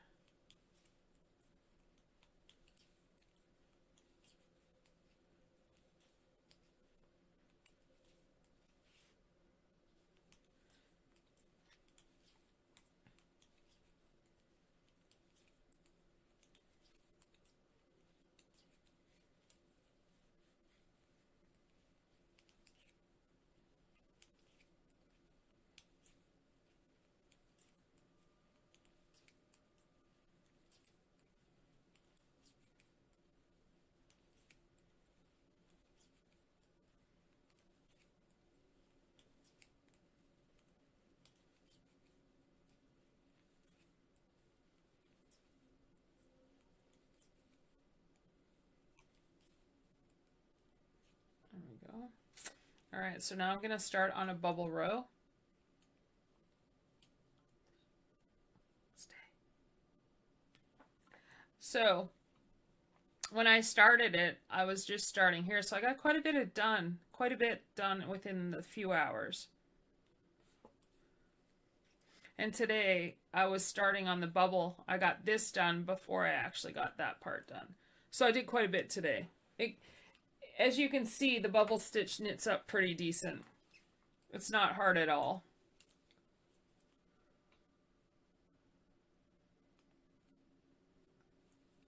Two, three, and I'm going to end, if everything works out perfect, I'm going to end with a bubble stitch.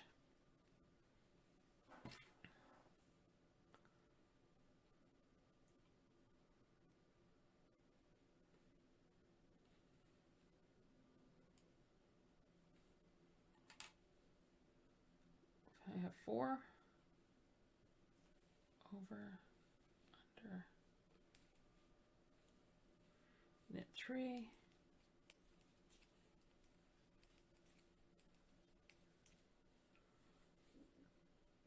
slip off, 1, 2, 3, 4,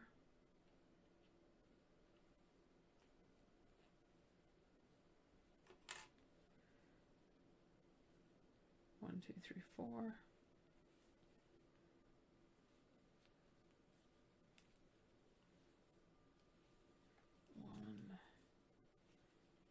2, 3. Slip off.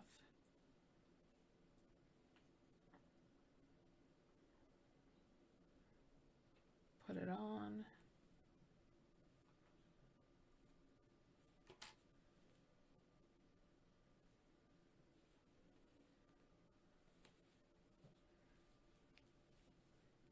Knit 3.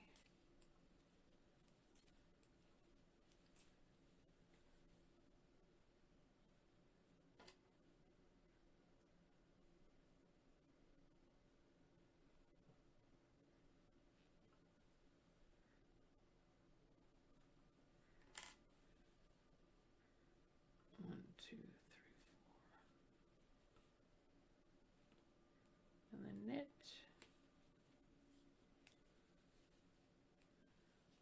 1, 2, 3. 1, 2, 3, 4. Pick up your stitch. Make sure you have 4. Pick it up. And then knit that plain stitch. There you go. 1, 2, 3.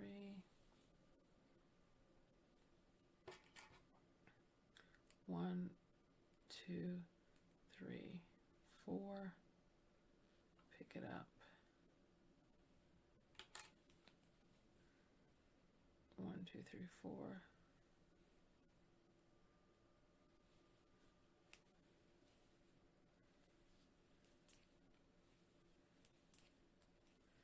Three. Drop your stitch.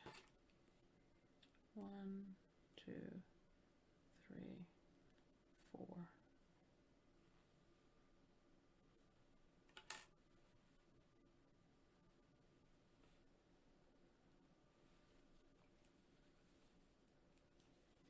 1, 2, 3. Drop your stitch. 1, 2, 3, 4. Pick it up. There's 4 there. Pick it up. Knit that 5th stitch you had up there. Knit 3.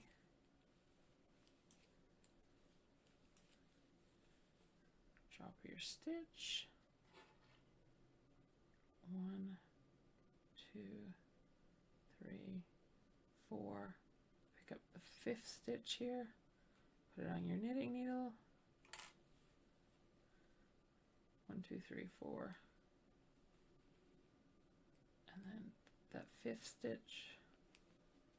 And then you put all of it over this knitting needle.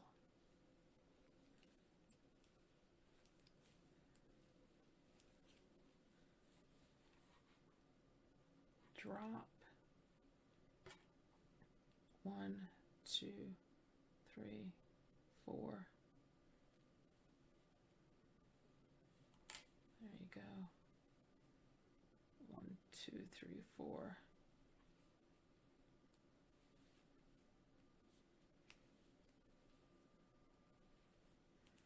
One, two, three.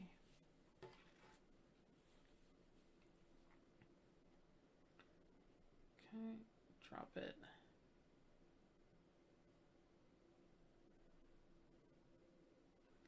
Pick it up. 1, 2, 1, 2, 3, 4. Knit.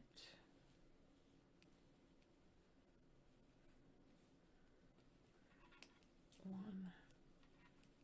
2, 3.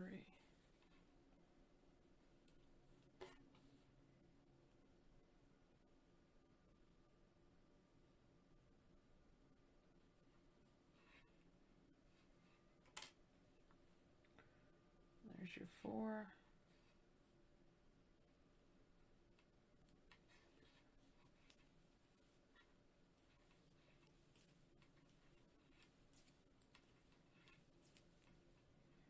Drop your stitch.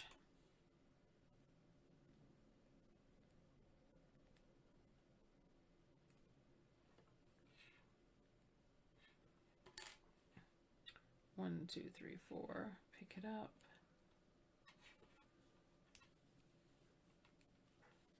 1, 2, 3.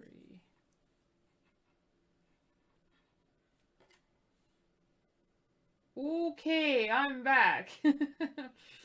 Hey, Fiber. 1, 2, 3, 4. What you working on?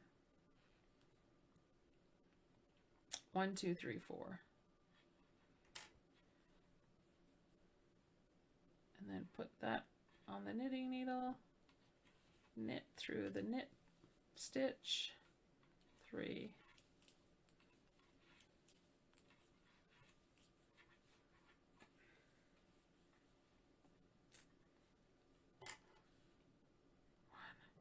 Two, 3, 4.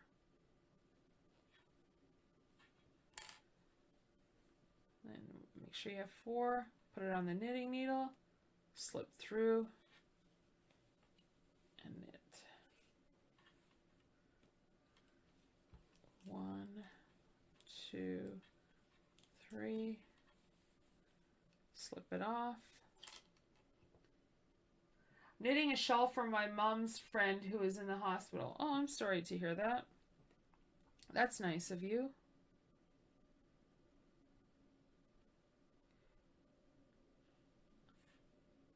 I hope all is well. 1, 2, 3, 4. Knit through. Make sure that went through. So you're knitting through that one. 1, 2, 3. It's so windy outside.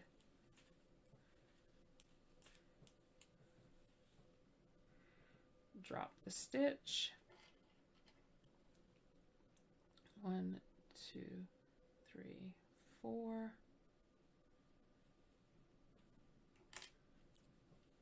One, 2, 3, 4. Through the stitch.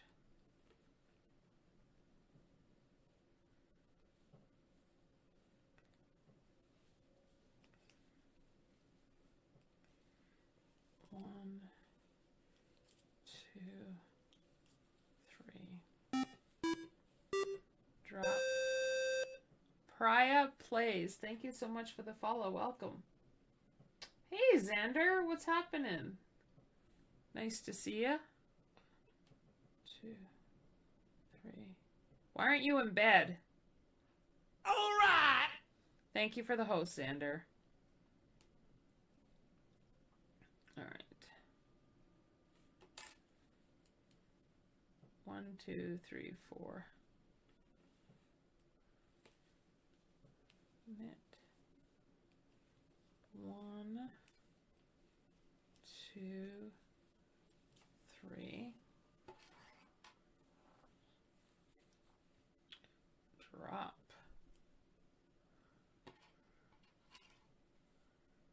1, 2, 3, 4.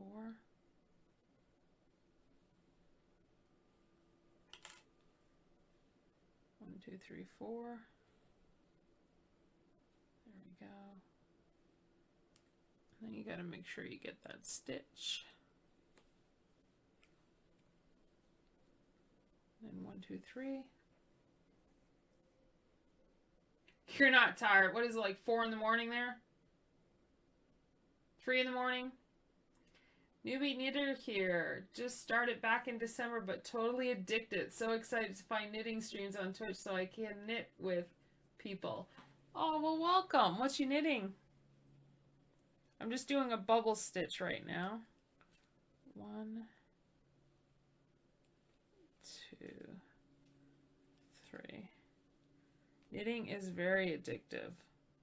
I contest. Or concur? I don't know. Knitting's addictive.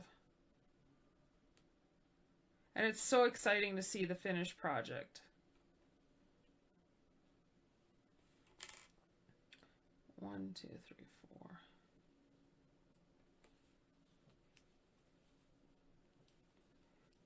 1, 2, 3. You caught me at a good time because normally I go in between gaming and knitting.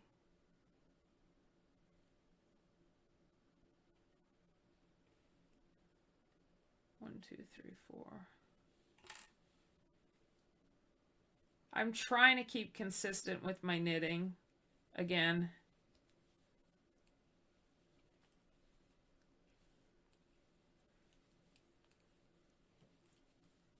Drop a stitch.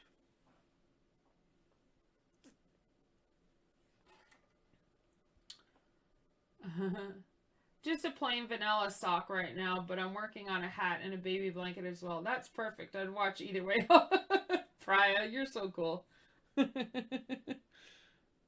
Nice. Socks are the best.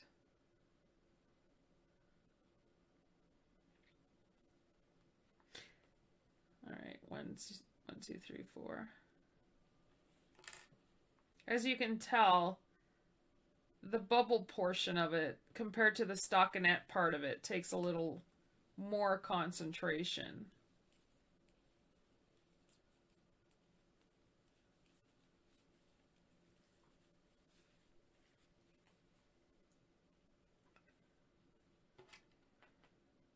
So I had taken that chair out that's over there. My cat's glaring at me. I took that chair because it's so small in here. I just put it back in the other day. And guess who's been sleeping on it? I guess she was mad at me. Because she likes to sleep on my knitting. Especially when I do blankets. Now she's glaring at me. So she's been quiet. I put that chair back in and she's been less buggy. She hasn't been bugging me.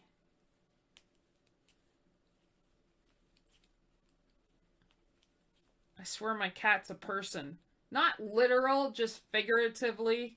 Her personality is so strong-willed.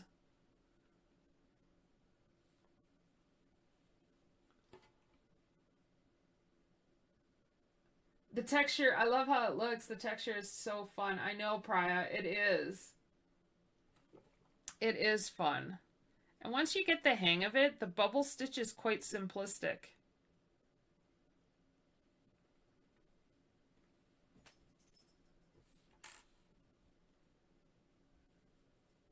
The time you want to drop stitches, and it's okay.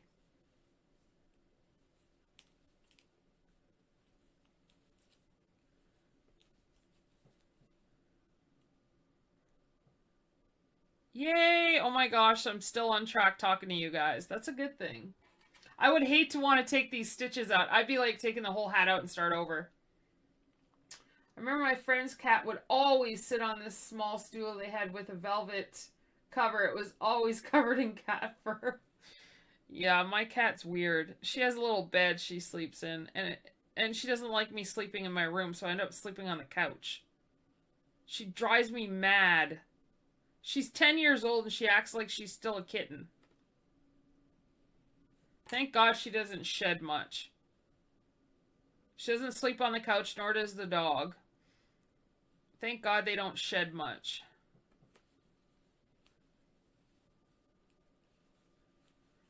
That's when you have to keep your knitting away from them.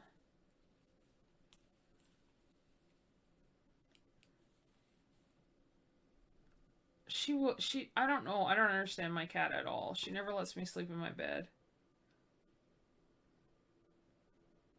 She'll play all night.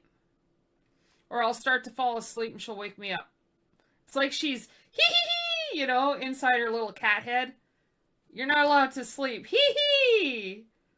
And then I have my diploma from my Seneca College days for fashion design. She tries to, like, paw it. I'm like, oh my God. I know. My dog is very furry, and I always find his puppy sprinkles of fur in my knee. I know, right? See? When they have that fur, it really does. It's like you're knitting fur into your knits. Like, if I have a yarn that will stick with it, I will find some cat hair, but certain yarns, thank God, don't keep it that way, because that, oh my gosh. Thank God my knitting doesn't get full of, but then again, this is like my little craft room, and my streaming room, so I keep everything in here, and the dog never comes in here. So that's one advantage of having this room, so they don't come in here.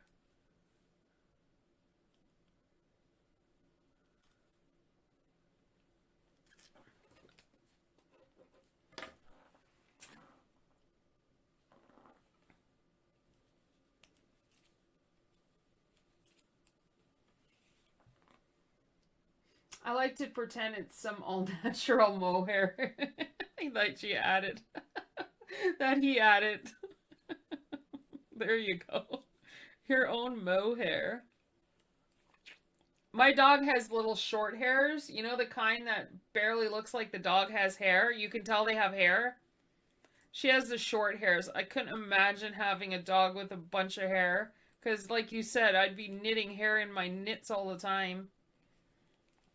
Oh my gosh. Long hair.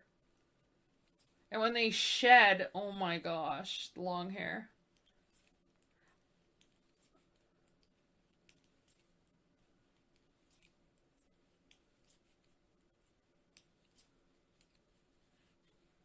It's always fun to knit when other people are knitting.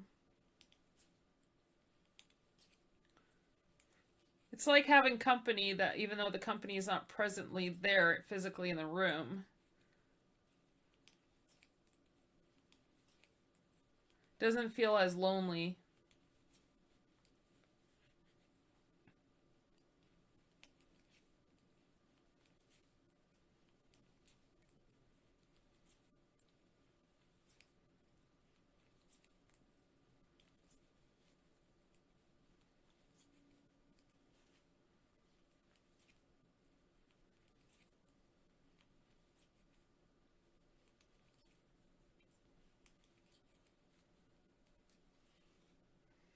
Yeah, we created a crafting group at work before this all went crazy, so we would meet up at lunch and do our own craft. Now we do it over Zoom meetings. Oh, nice. That's fun. Good way to keep in touch. What kind of things have you guys been making?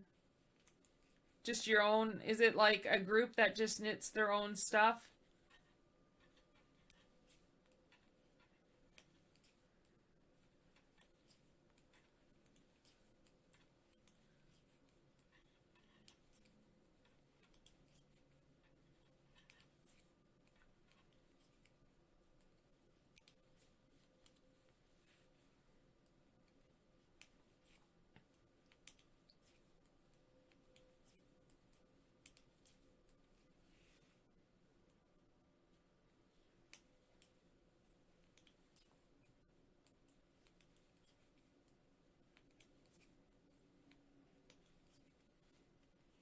Yep, people work on whatever they're knitting or crocheting. One of my coworkers was making one of those, what, Ami, what is that? Gurumi? I've never heard of that. It was Java, Jawa from Star Wars. Amigurumi dolls? Ah.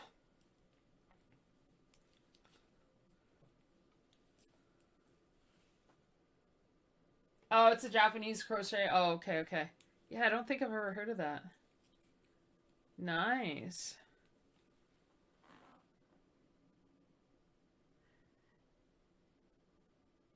Yeah, that must be more of a crochet project to do that. Because crochet is very good at doing those kind of, yeah, like you said, the crochet. That's the style to get, because knitting doesn't have that much patterns or designs for making stuff like that. That's where it's good to know crochet. Because the chains, the loops help you make that pretty decent.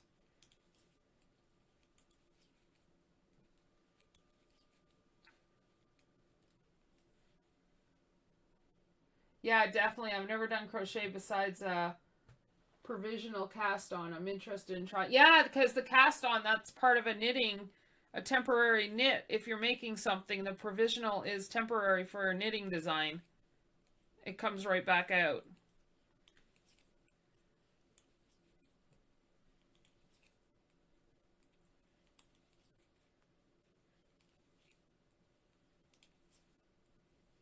I've had to do one of those. Can't remember what I was knitting.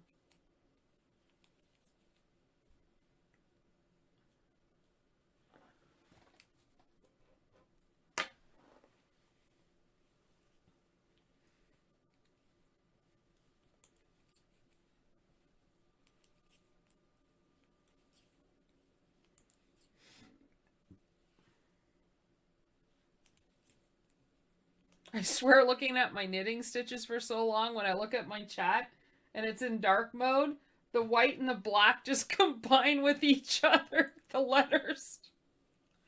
Either that or I need new prescription again. I really want to use up scrap yarn to make a granny stitch blanket, so I need to learn crochet eventually. My boss knows how, so she can teach me. Yes, it's always more simplistic to have it taught with somebody knows it and can be right there with you.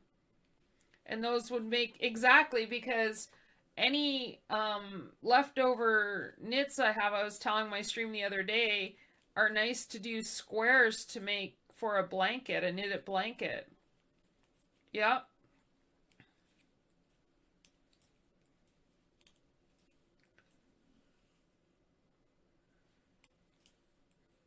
Sounds like a really nice workplace.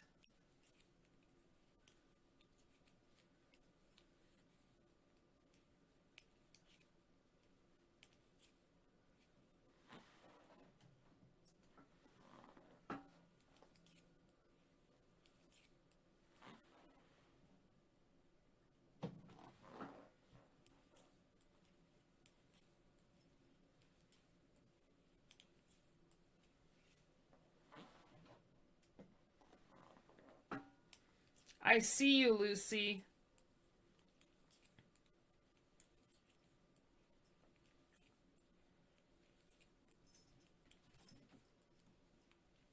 No. Go away.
Um, for 2 years, I've been playing Save the World, but I haven't touched it in a few months. Fortnite Save the World. The community started growing a little more, and I started getting people telling me how to play the game, and I got tired of playing it. And then on top of that, it was hard to find people public to play the game, where people went through the quests too fast. Just got weird. And then before the black hole happened in Fortnite, a bunch of Save the World players, we all went into Team Rumble and I started playing BR more. Tried BR a few years ago and I was like, nah, I'm not playing this. Until got into that. And so I've been doing BR a little more. And then my son bought me recently Animal Crossing. I streamed that for 14 hours. I just started playing that. Last week, was it? Or the week before? I actually streamed it for 14 hours. That's how much I got into it.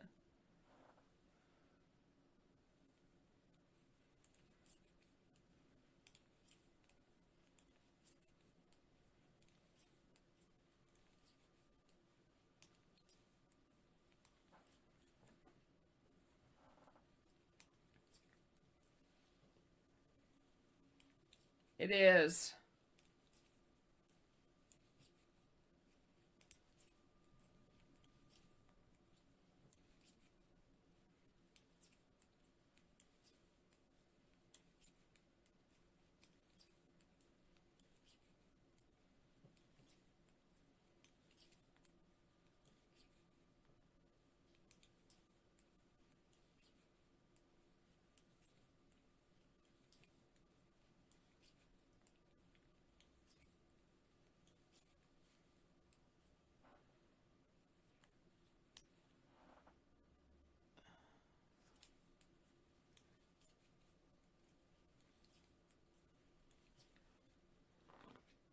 Yes, OMG, Animal Crossing is so addicting. It is. I'm trying to perfect my island now. So many options. It's overwhelming. It is.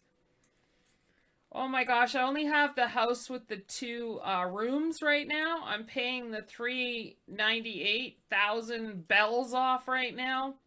So much grinding. Any tips and tricks to Animal Crossing?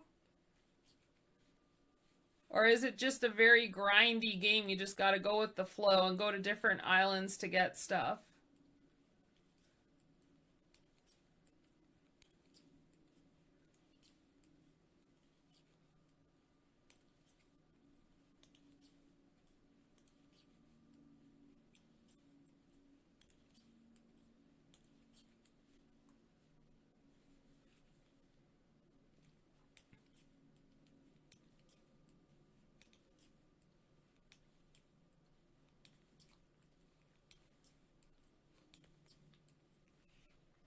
I always just go with the flow and let things happen. I'm picking little parts of my island to develop and make how I want them. Oh, okay. Yeah, because I just got that. What is it called again? That Nook store? I just got that store. That's how new I am to the game. So now I can drop things off at night. The fun of it is looking at other people's towns online and getting inspiration for your own island. True.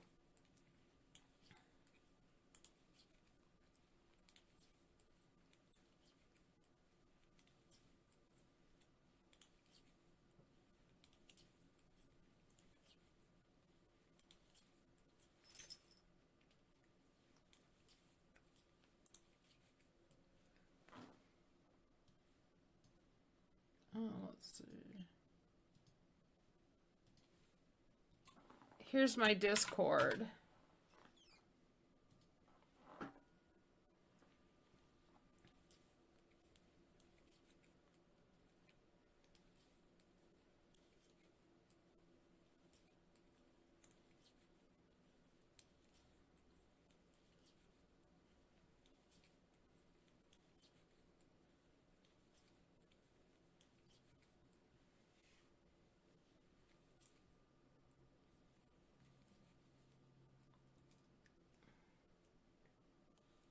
Nice.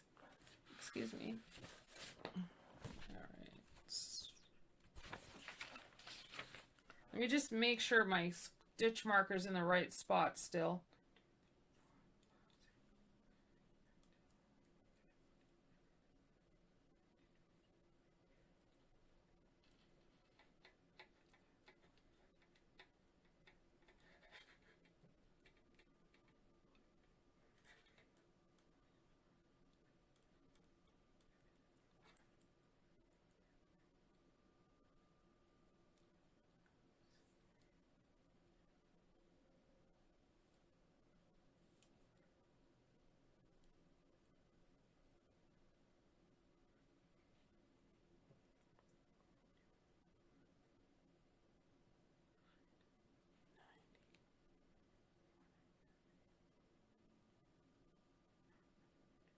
Phew, yeah, my stitch marker still is in the right place, and it fell off.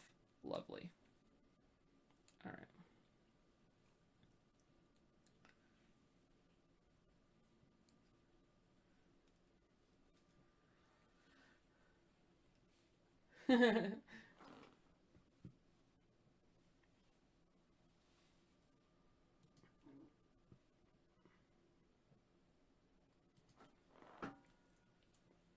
Oh my gosh, you guys, I wish the lighting wasn't too... During the day, it won't be as shimmery. It's so hard to get the color tone completely.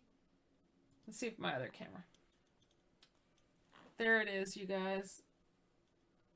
It's kind of... Probably because my ring light over there.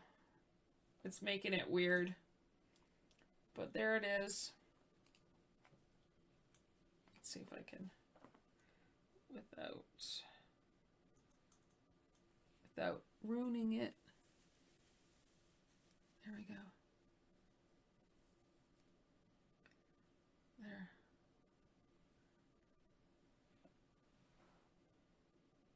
I love it, plus the kitty visitor.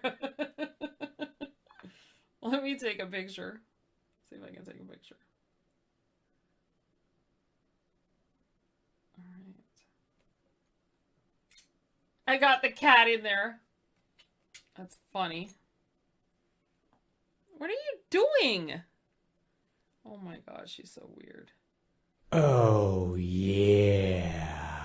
Oh my gosh, Midnight. Oh, you're too kind. Thank you so much for gifting Priya Plays Tier 1 sub. Thank you so much for the gifts tonight, Midnight. I really appreciate that.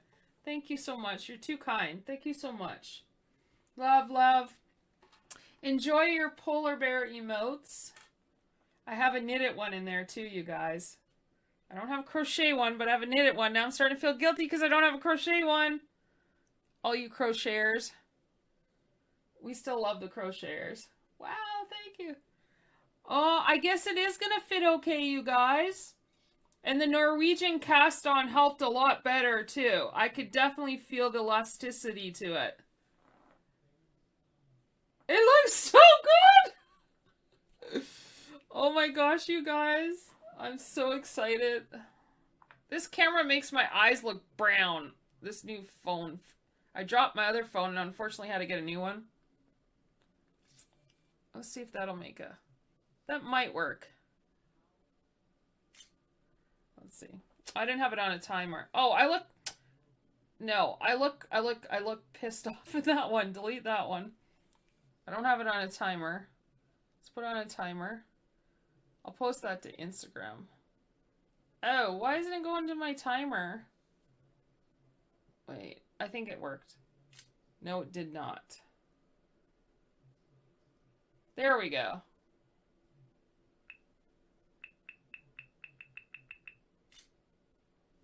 There we go.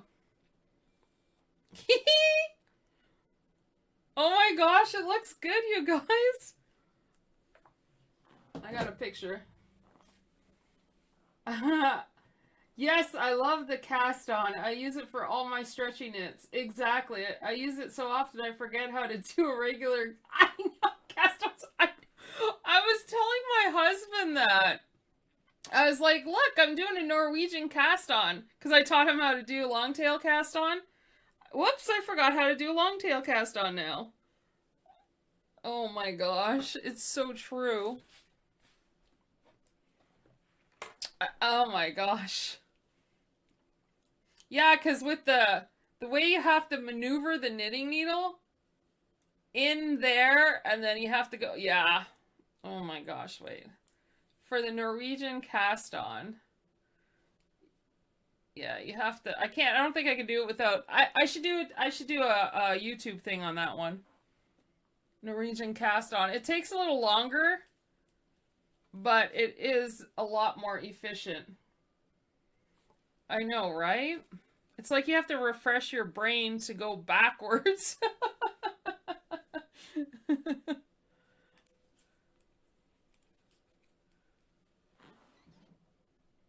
I think it's gonna work, you guys. I think this is gonna work. With my husband's help, I think this is gonna work.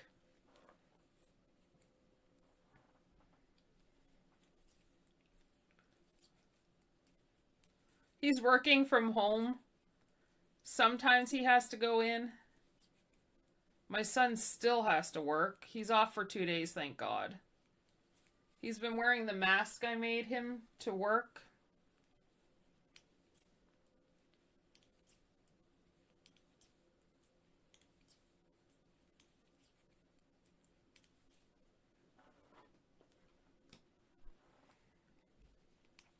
I can't wait to try this in the love yarn. See how this is going to work. And then I can try a chunkier yarn. So the good thing about designing, when you design stuff, you get to see what it looks like in different textures and of yarn and how it works and how it fits, what works, doesn't work. And then just play with different types of yarns to see which one you prefer. Because you're always going to have a different texture in any kind of yarn you choose.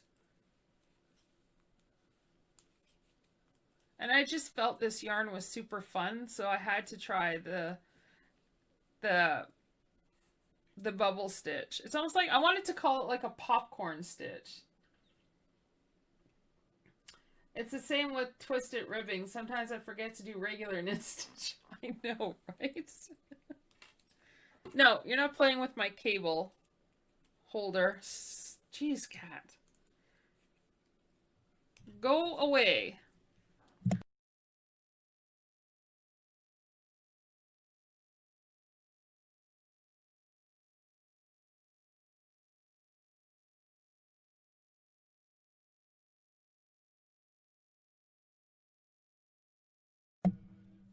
Oh, they did hear me. I was like, nobody's paying attention to what I was saying. Lucy, go. I'm trying to get someone to call the cat.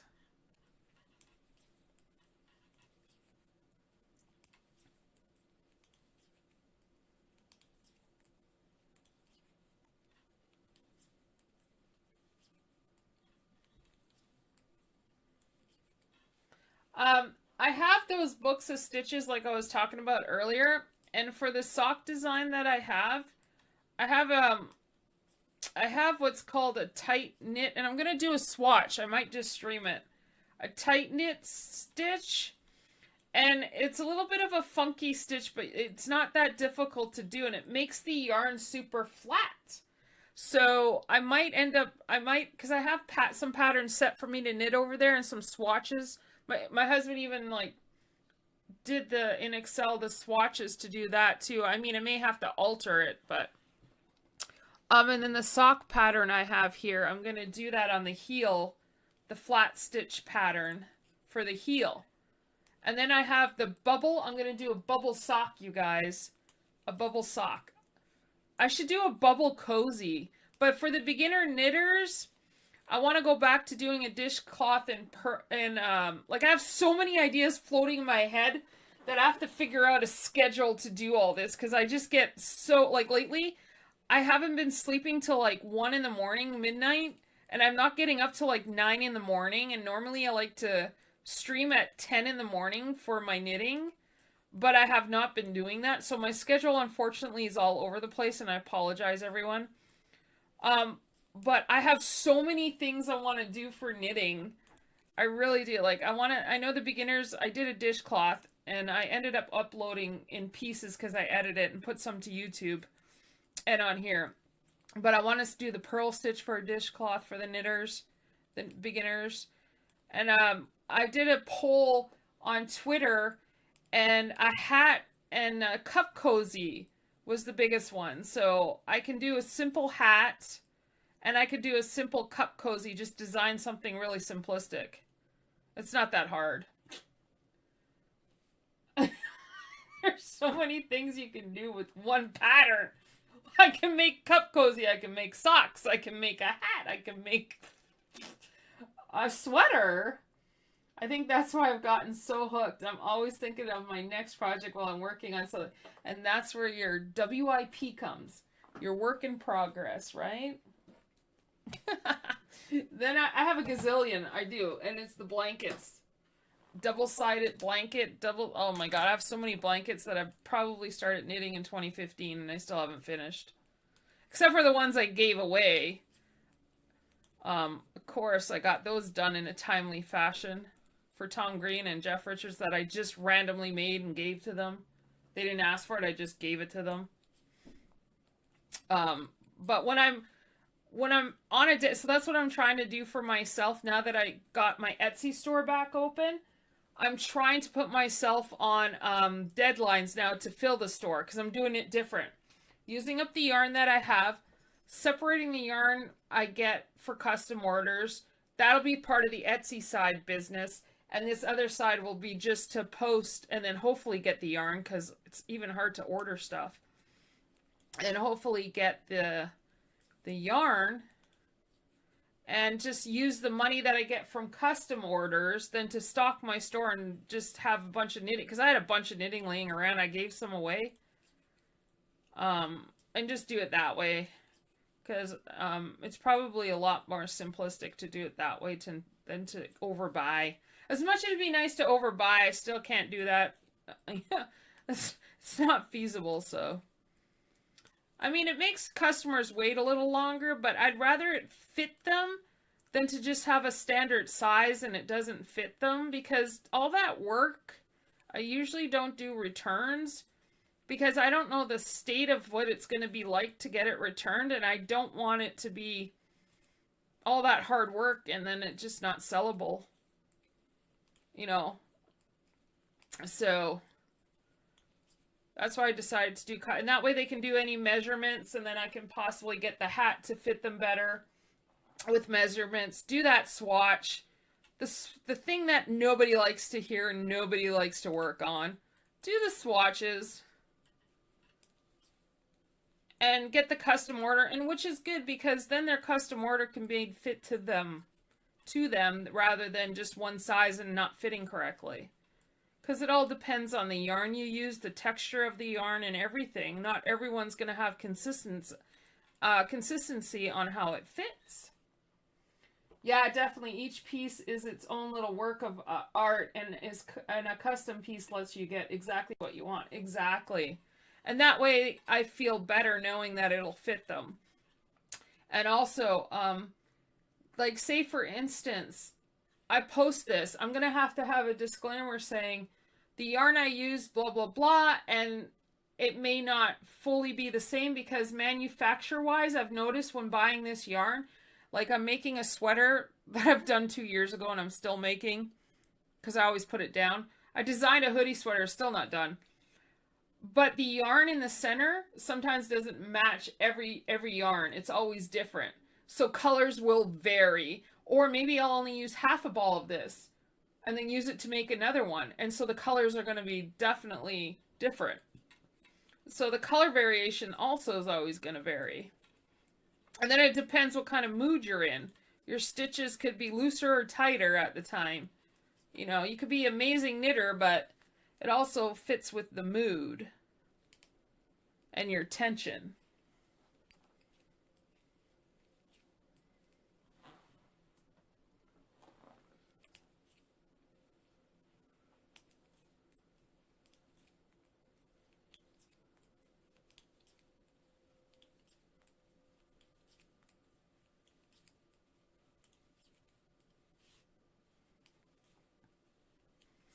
Because I'm super picky when it comes to the swatch. That swatch has to be precise.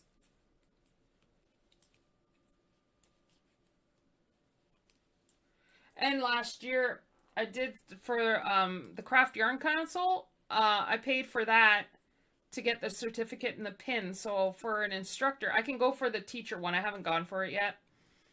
But I went for the Craft Yarn Council pin and certificate because at the time you needed that for the stores, but now apparently you don't need it. But I'd rather have it where it confirms, you know, I know I have my education and everything, but at least it confirms I know what I'm doing for knitting.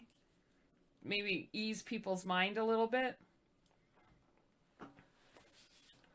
Alright, so now I gotta concentrate on my drop. Knit 1. So I'm gonna get 2 stitches at the end. So we're gonna knit 1 and then we're gonna drop our stitches. Knit 1 and then drop and then knit 3.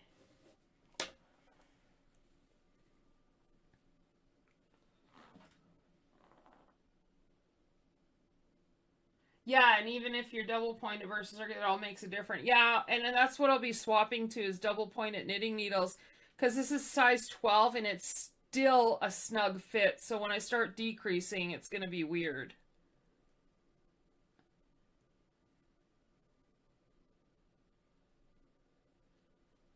All right, so pick up my stitch. I won't lie, I've only made 1 or 2 swatches, but I've only made things for myself or my sister with the same size feet, or a hat for my husband, which I had him try on so it would work. Exactly. Exactly. But when you want to get precise, and that's okay. And that's okay. You know, but when you're starting to get precise, tends to be a little more to it. And you're right. I'm not usually one. If it's for me, I won't do swatches. Or for a family member, because they're right there.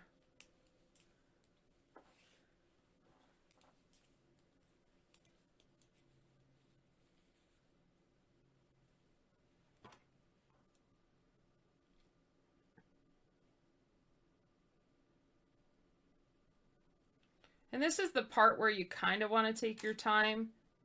Don't go too fast, because if you drop that stitch, oh my gosh, too far.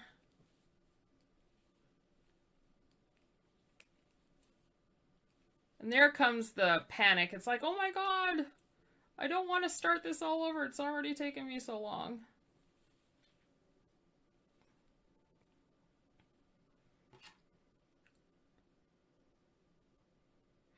I mean, sometimes it's not hard to, when you have drop stitches, to fix. But when it's something like this, it makes it even harder to figure out how to fix. It's almost, that's why sometimes I take my whole entire knitting out if it messes up too much and just start over. But as you get into your project, like with something like this, you want to still be able to take your time. So you don't have to take that all out.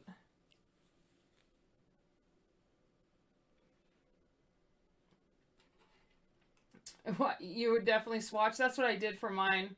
Yeah, when you make your first sweater, I would totally mess that hat up. Yeah, it's the drop stitches. And if you're a new knitter, this may be a little more difficult because when you're first learning how to knit, you're still trying to figure out your tension and how to hold the knitting needles.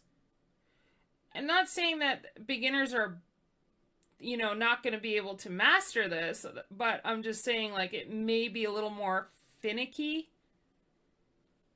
It may require a little more practice for drop stitches.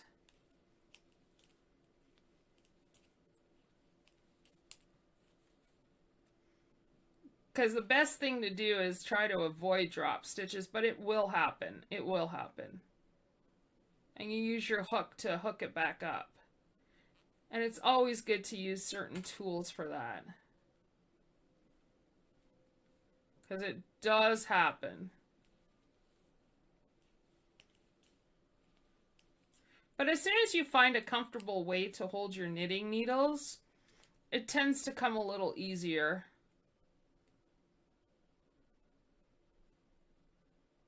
Because you're constantly worried about dropping a stitch, how you're going to do your tension, how you're going to hold your knitting needles.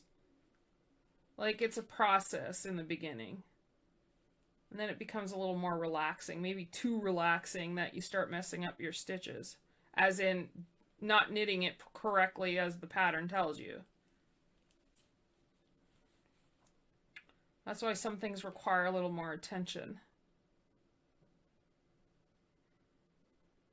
And Excel is the best thing we use for it. My husband and I. I mean, there's even some patterns that I'll, okay, Jeremy, get my husband, can you help me with this pattern? This is what I want. This is how I want it. This is calculations on my swatch. Can you help me with the pattern? And then he'll think of something different, and I'll be like, no, I started the sock pattern over there, and I'm like, I really don't understand what you're saying right now. Can you please reword it? So that being said, that makes me realize when you're with a beginner knitter, as he's helping me do the pattern to it, it makes me also realize I have to figure out how I word things for the person to understand, because they may not understand how to read patterns right off the bat. And, just because something's in my head doesn't mean it's in theirs the same way. So how my husband and I word things, it makes me realize I need to maybe sometimes word things differently.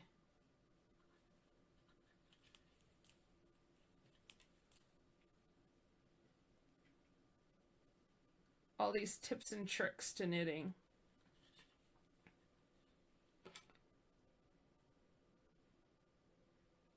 Because he thinks differently, because he doesn't knit compared to when I knit. And then I explain it to them and he gets what I'm saying.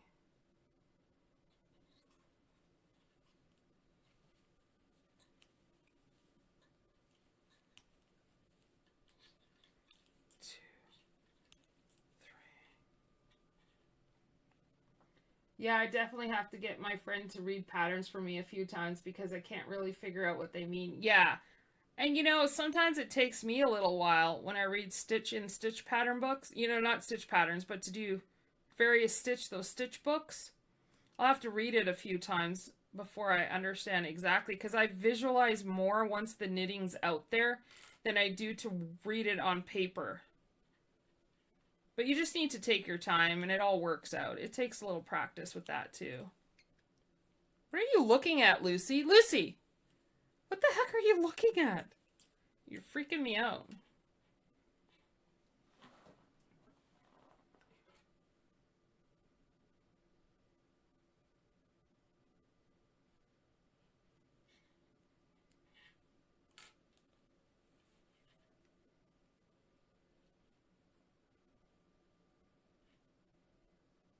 But as you learn the different stitches and the way to use your stitches, I think that's where making pattern a little easier to understand. Like, I think consistently they go hand in hand.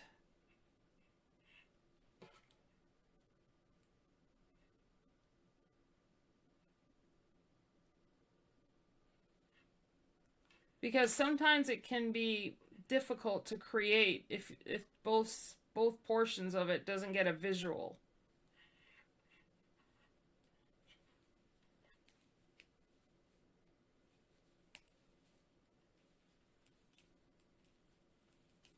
But once you get the basics, you can create from there.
Lucy.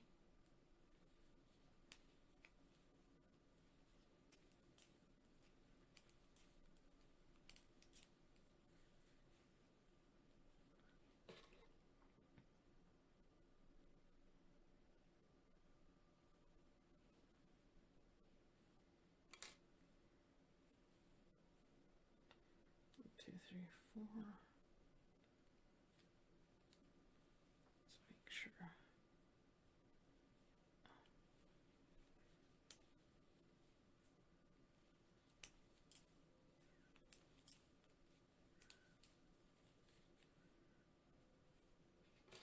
Lucy, Lucy, Lucy, what are you playing with? Leave that.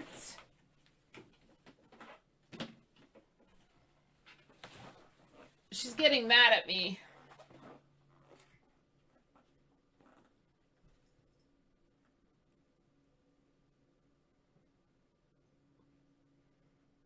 My son might have went to bed and closed the door. She gets mad at that too.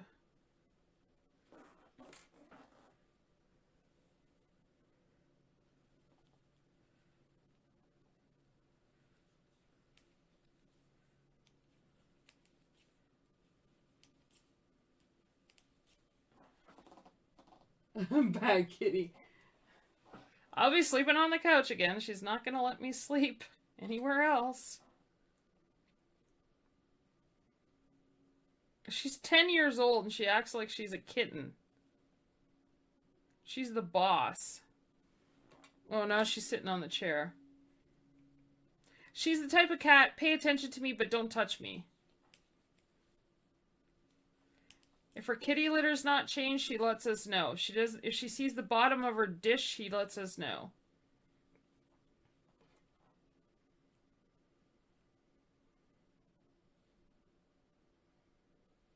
She doesn't have enough water in the dish because she will not drink water. She has to share a dish with the dog. She will not drink on her own.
Whoo! Guess what? My stitches worked out. I did not miss a beat. 2 stitches to knit. Phew! I'm sweating over here. That worked out. That worked out. Hey, kitty cat. Hello, hello. What are you making today? A bubble knit hat. I started streaming from here. I'm streaming since 8:30. Today I knit it from here to here, and then I started streaming about there. Once I'm done, I'll take a picture and post for a custom order on Etsy.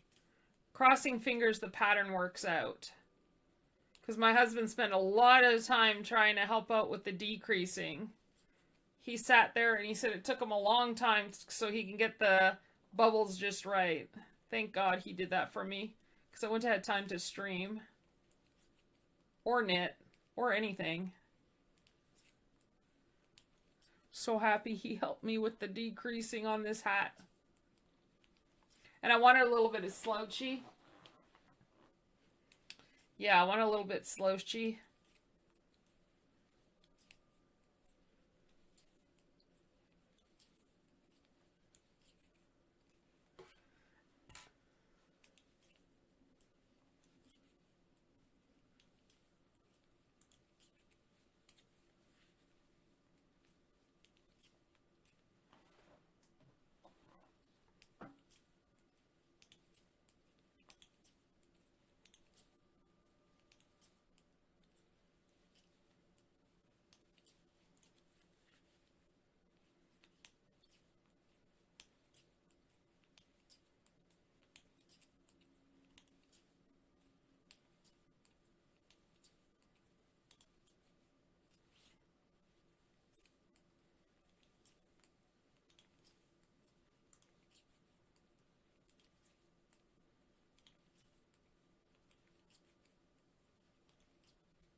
Yes. Yes, kitty cat. Dropping the stitches for the bubble. Yep.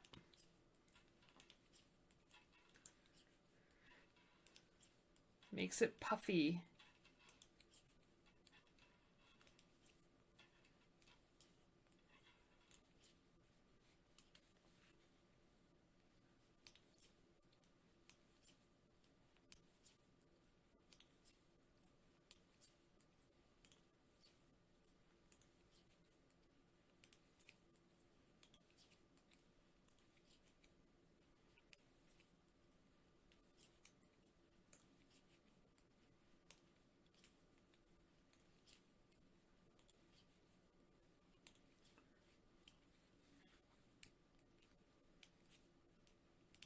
This is the quicker part.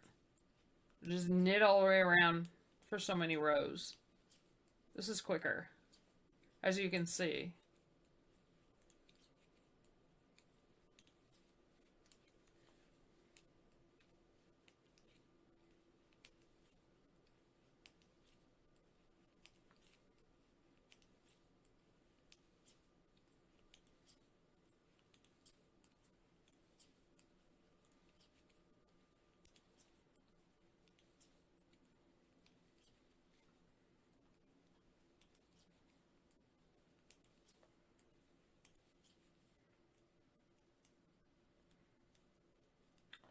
Here we go.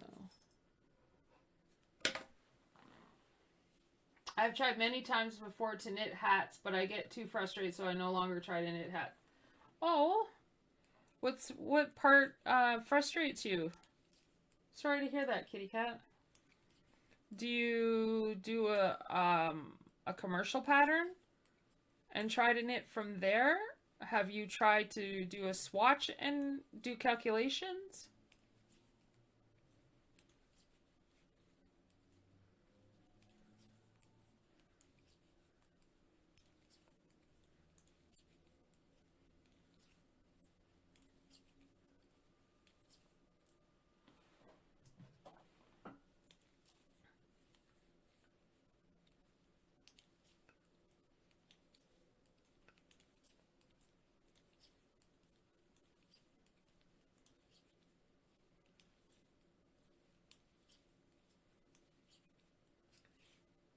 All of it frustrates me, so I've learned to crochet hats instead. Oh, okay.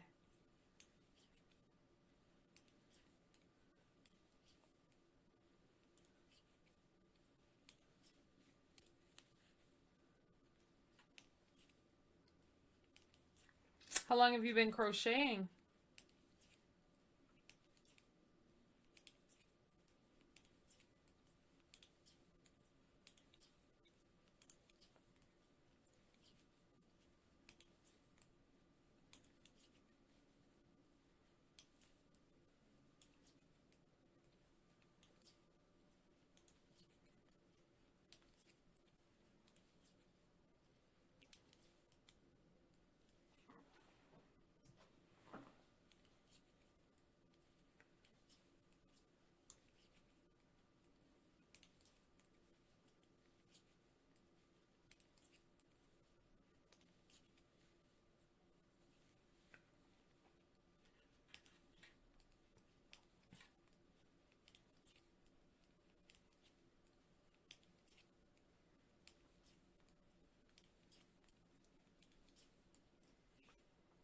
Maybe a year, year and a half. Nice. Did you self-teach yourself?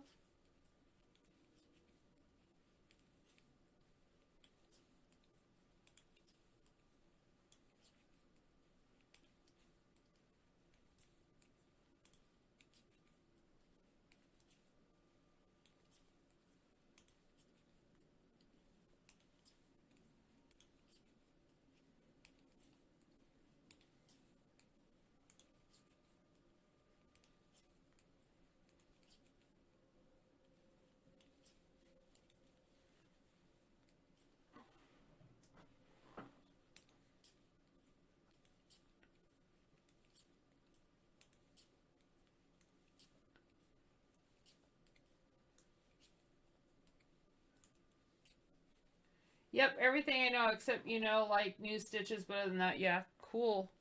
Was it easy to do those loops and read patterns easier?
Well, loops, yes, but I still have yet to learn most of the crochet abbreviations. Oh, okay, yeah, yeah.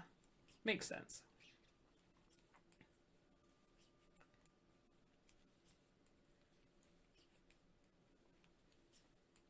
I like those granny squares. I think they're so pretty. I mean, you could pretty much make anything out of granny squares.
Yeah, me too, my friends. One knits, the other sews. We were making blanket squares to put together for our friend before she leaves for college. Oh, that's nice.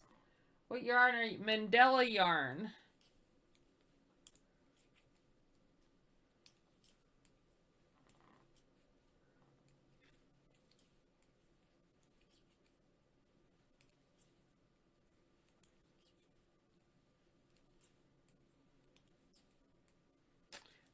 All right. There we go.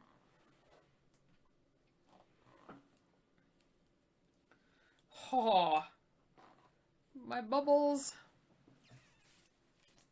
All right, so I got two.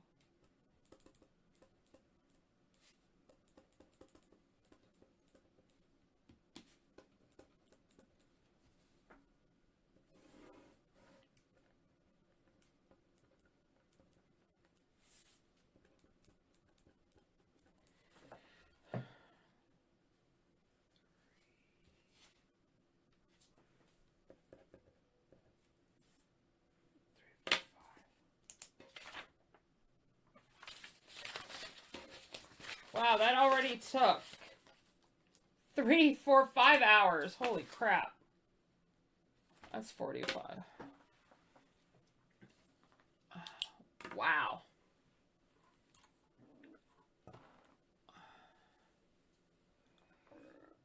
There we go.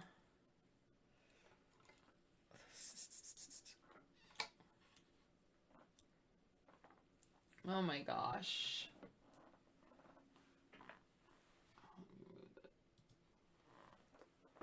Not too bad. Wait. Let's see. Put it like that, maybe.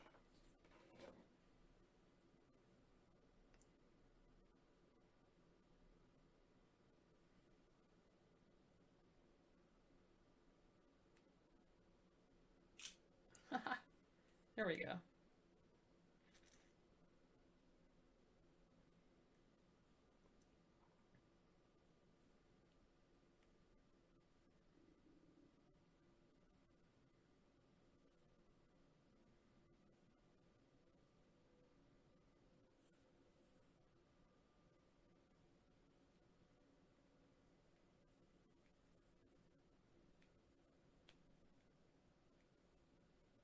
Whoops.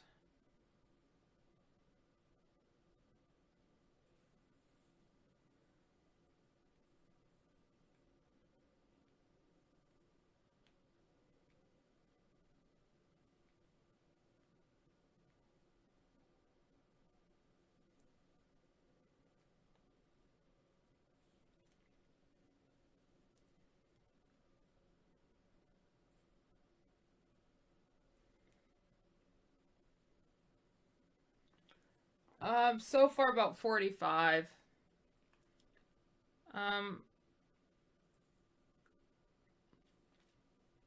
But it depends on it. Like, we worked so hard on this, so I don't know if all the rows are going to work out.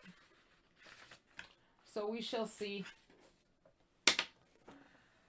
We shall see. Hopefully I won't have to alter it. But I'm going to log off for now, you guys. I've been on for quite a bit. What is my uptime? I need a break.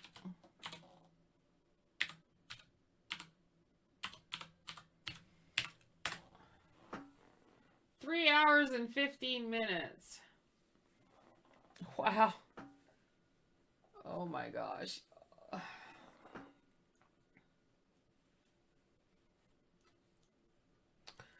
right, you guys. Thank you so much, Midnight, for gifting all the subs. Thank you, Kitty Cat, Priya Plays, and everyone else who joined me tonight. I appreciate it. Peace out, everyone.